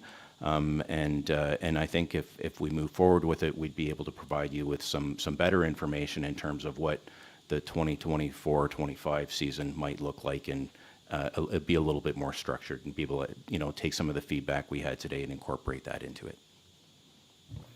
Thank you very much, General Manager Molinari. Are there any other questions? Councillor Crothers. I would like to add to the motion to receive that we request that staff work with chats on a Windrow pilot with a budget of up to $25,000. 23 is stated in here, just rounding up 25, and report back. Thank you very much. So Councillor Crone will support that amendment. Move it? Okay. Is it a friendly amendment that we're? Oh, okay. Oh. We misuse the word friendly all the time here. Okay. It's a separate motion, right? So. Okay, it's a separate motion. Okay, yes, Councillor Foster? I think that amendment needs to be worked on a little bit further, because we were just told that Chats does not have the capacity to do it this year. So is your resolution talking about this year, or receiving this and using that going forward? I was under the impression that Chats could work on getting more contractors. So what I'm trying to do is open up the door that if they can get something done quickly, then the money's already approved by council. They're not waiting to report back to us. Councillor Roy DeClemente. It's November 7th. the bag signs for driveway clearing have been out for weeks. I don't think that there is enough time for Chats to hire people for this season. That it's already been done. General Manager Molinari. Yeah, through you, Madam Chair. Sorry for any confusion, but yeah, Chats is at capacity for this year. It would be for the next season that we would start working with them in the spring, give them an idea of how many residents they may be looking for in order to secure contractors for that season. However, there are a number of contractors outside of Chats who may be able to assist those residents this year, and those if there are some that can find a contractor, we'd be happy to help them through this program to get their windrow clearing. Some of those contractors may actually become contractors for Chats next year if that's something they're interested in doing. So I know there's not a lot of questions, not a whole lot of answers to part of this, but I think this is one of those ones where you just kind of try it and we let you know how things worked out and go from there. Thank you. And I would like to add my comments as a councillor in Ward 3, and I've had lots of feedback and requests from seniors in our community. I believe that we should emphasize the word pilot. This is all about a pilot project. We will be learning from this experience, and we do have the means in the future to put limits on it or to control it in any way that we see best for our communities. And that although it's November 7th, I am confident in the staff that this can be moved forward in an expedited way in order to not miss this season in providing the services that are requested from our residents in terms of us taking pride in the value that we provide to residents for their taxpayer dollars. So, okay, seeing no other further questions. Madam Chair, I will Yes. withdraw my motion because I was under the understanding that Chats will be looking for more contractors, but since that's not the case for this year, then I will withdraw my motion. Thank you very much. So, seeing no further questions, I'd like to take a vote. I'd like to call the vote. So, all those in favor of the motion as presented, and the motion is carried. Thank you very much. Are there any other questions from members of the committee for this section of the agenda for General Manager Molinari? Yes, General Manager Molinari. I guess through you, Madam Chair, just for my clarity, I'm not certain if I'm proceeding with something or not this year.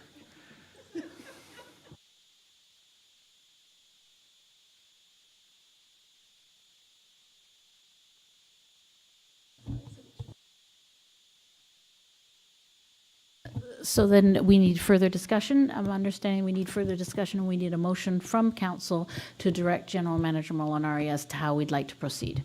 That's correct. Who would like to make a motion? I'm happy to make a motion that we proceed with a pilot program this year at staff's discretion.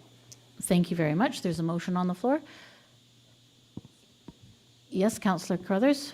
Councillor Roy DeClemente just said that contractors are already all booked up. So I just want to make sure that we're not just handing out checks, that we're actually helping seniors get their windrows cleared. So I would like, with the pilot project, for them to have to submit some sort of receipt or invoice or something showing that they're actually using the money towards this. That's fair and reasonable. If you would, Yes. we'll amend your motion, 100%, Councillor Cron, 100%, yep. to reflect that. Thank you.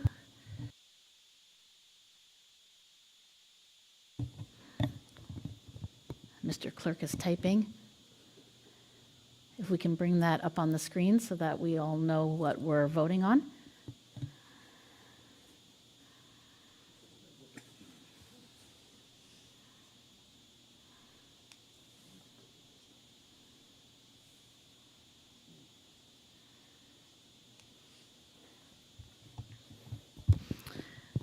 And so I will read it off then for us.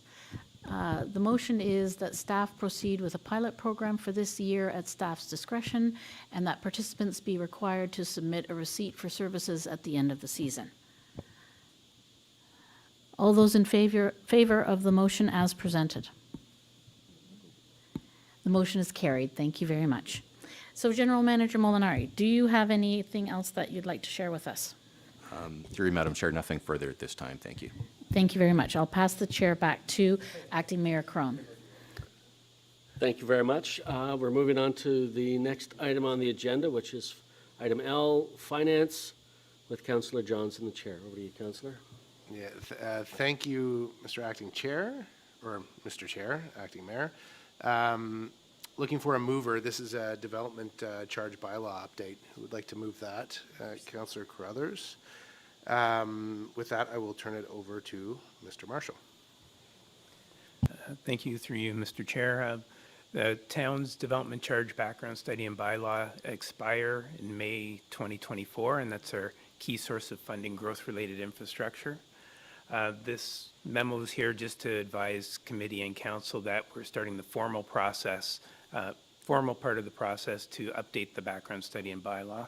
Staff have been working on it since the beginning of the summer, but now we're going to be engaging the development industry as well, and hopefully we'll have a bylaw in a position to get approved in April of 2024. Thanks, Mr. Marshall. Any questions from the committee? Seeing none, we have the mover. All those in favor of, motion carries. While still under finance, anything else from the committee? Questions? Mr. Marshall, do you have anything else? Nothing at this time. Great, thank you, sir. Mr. Chair, back to you. Thank you very much, Councillor. We have no items for the rest of the agenda. I'll go down to item O, other business. Does any members of committee have any other business?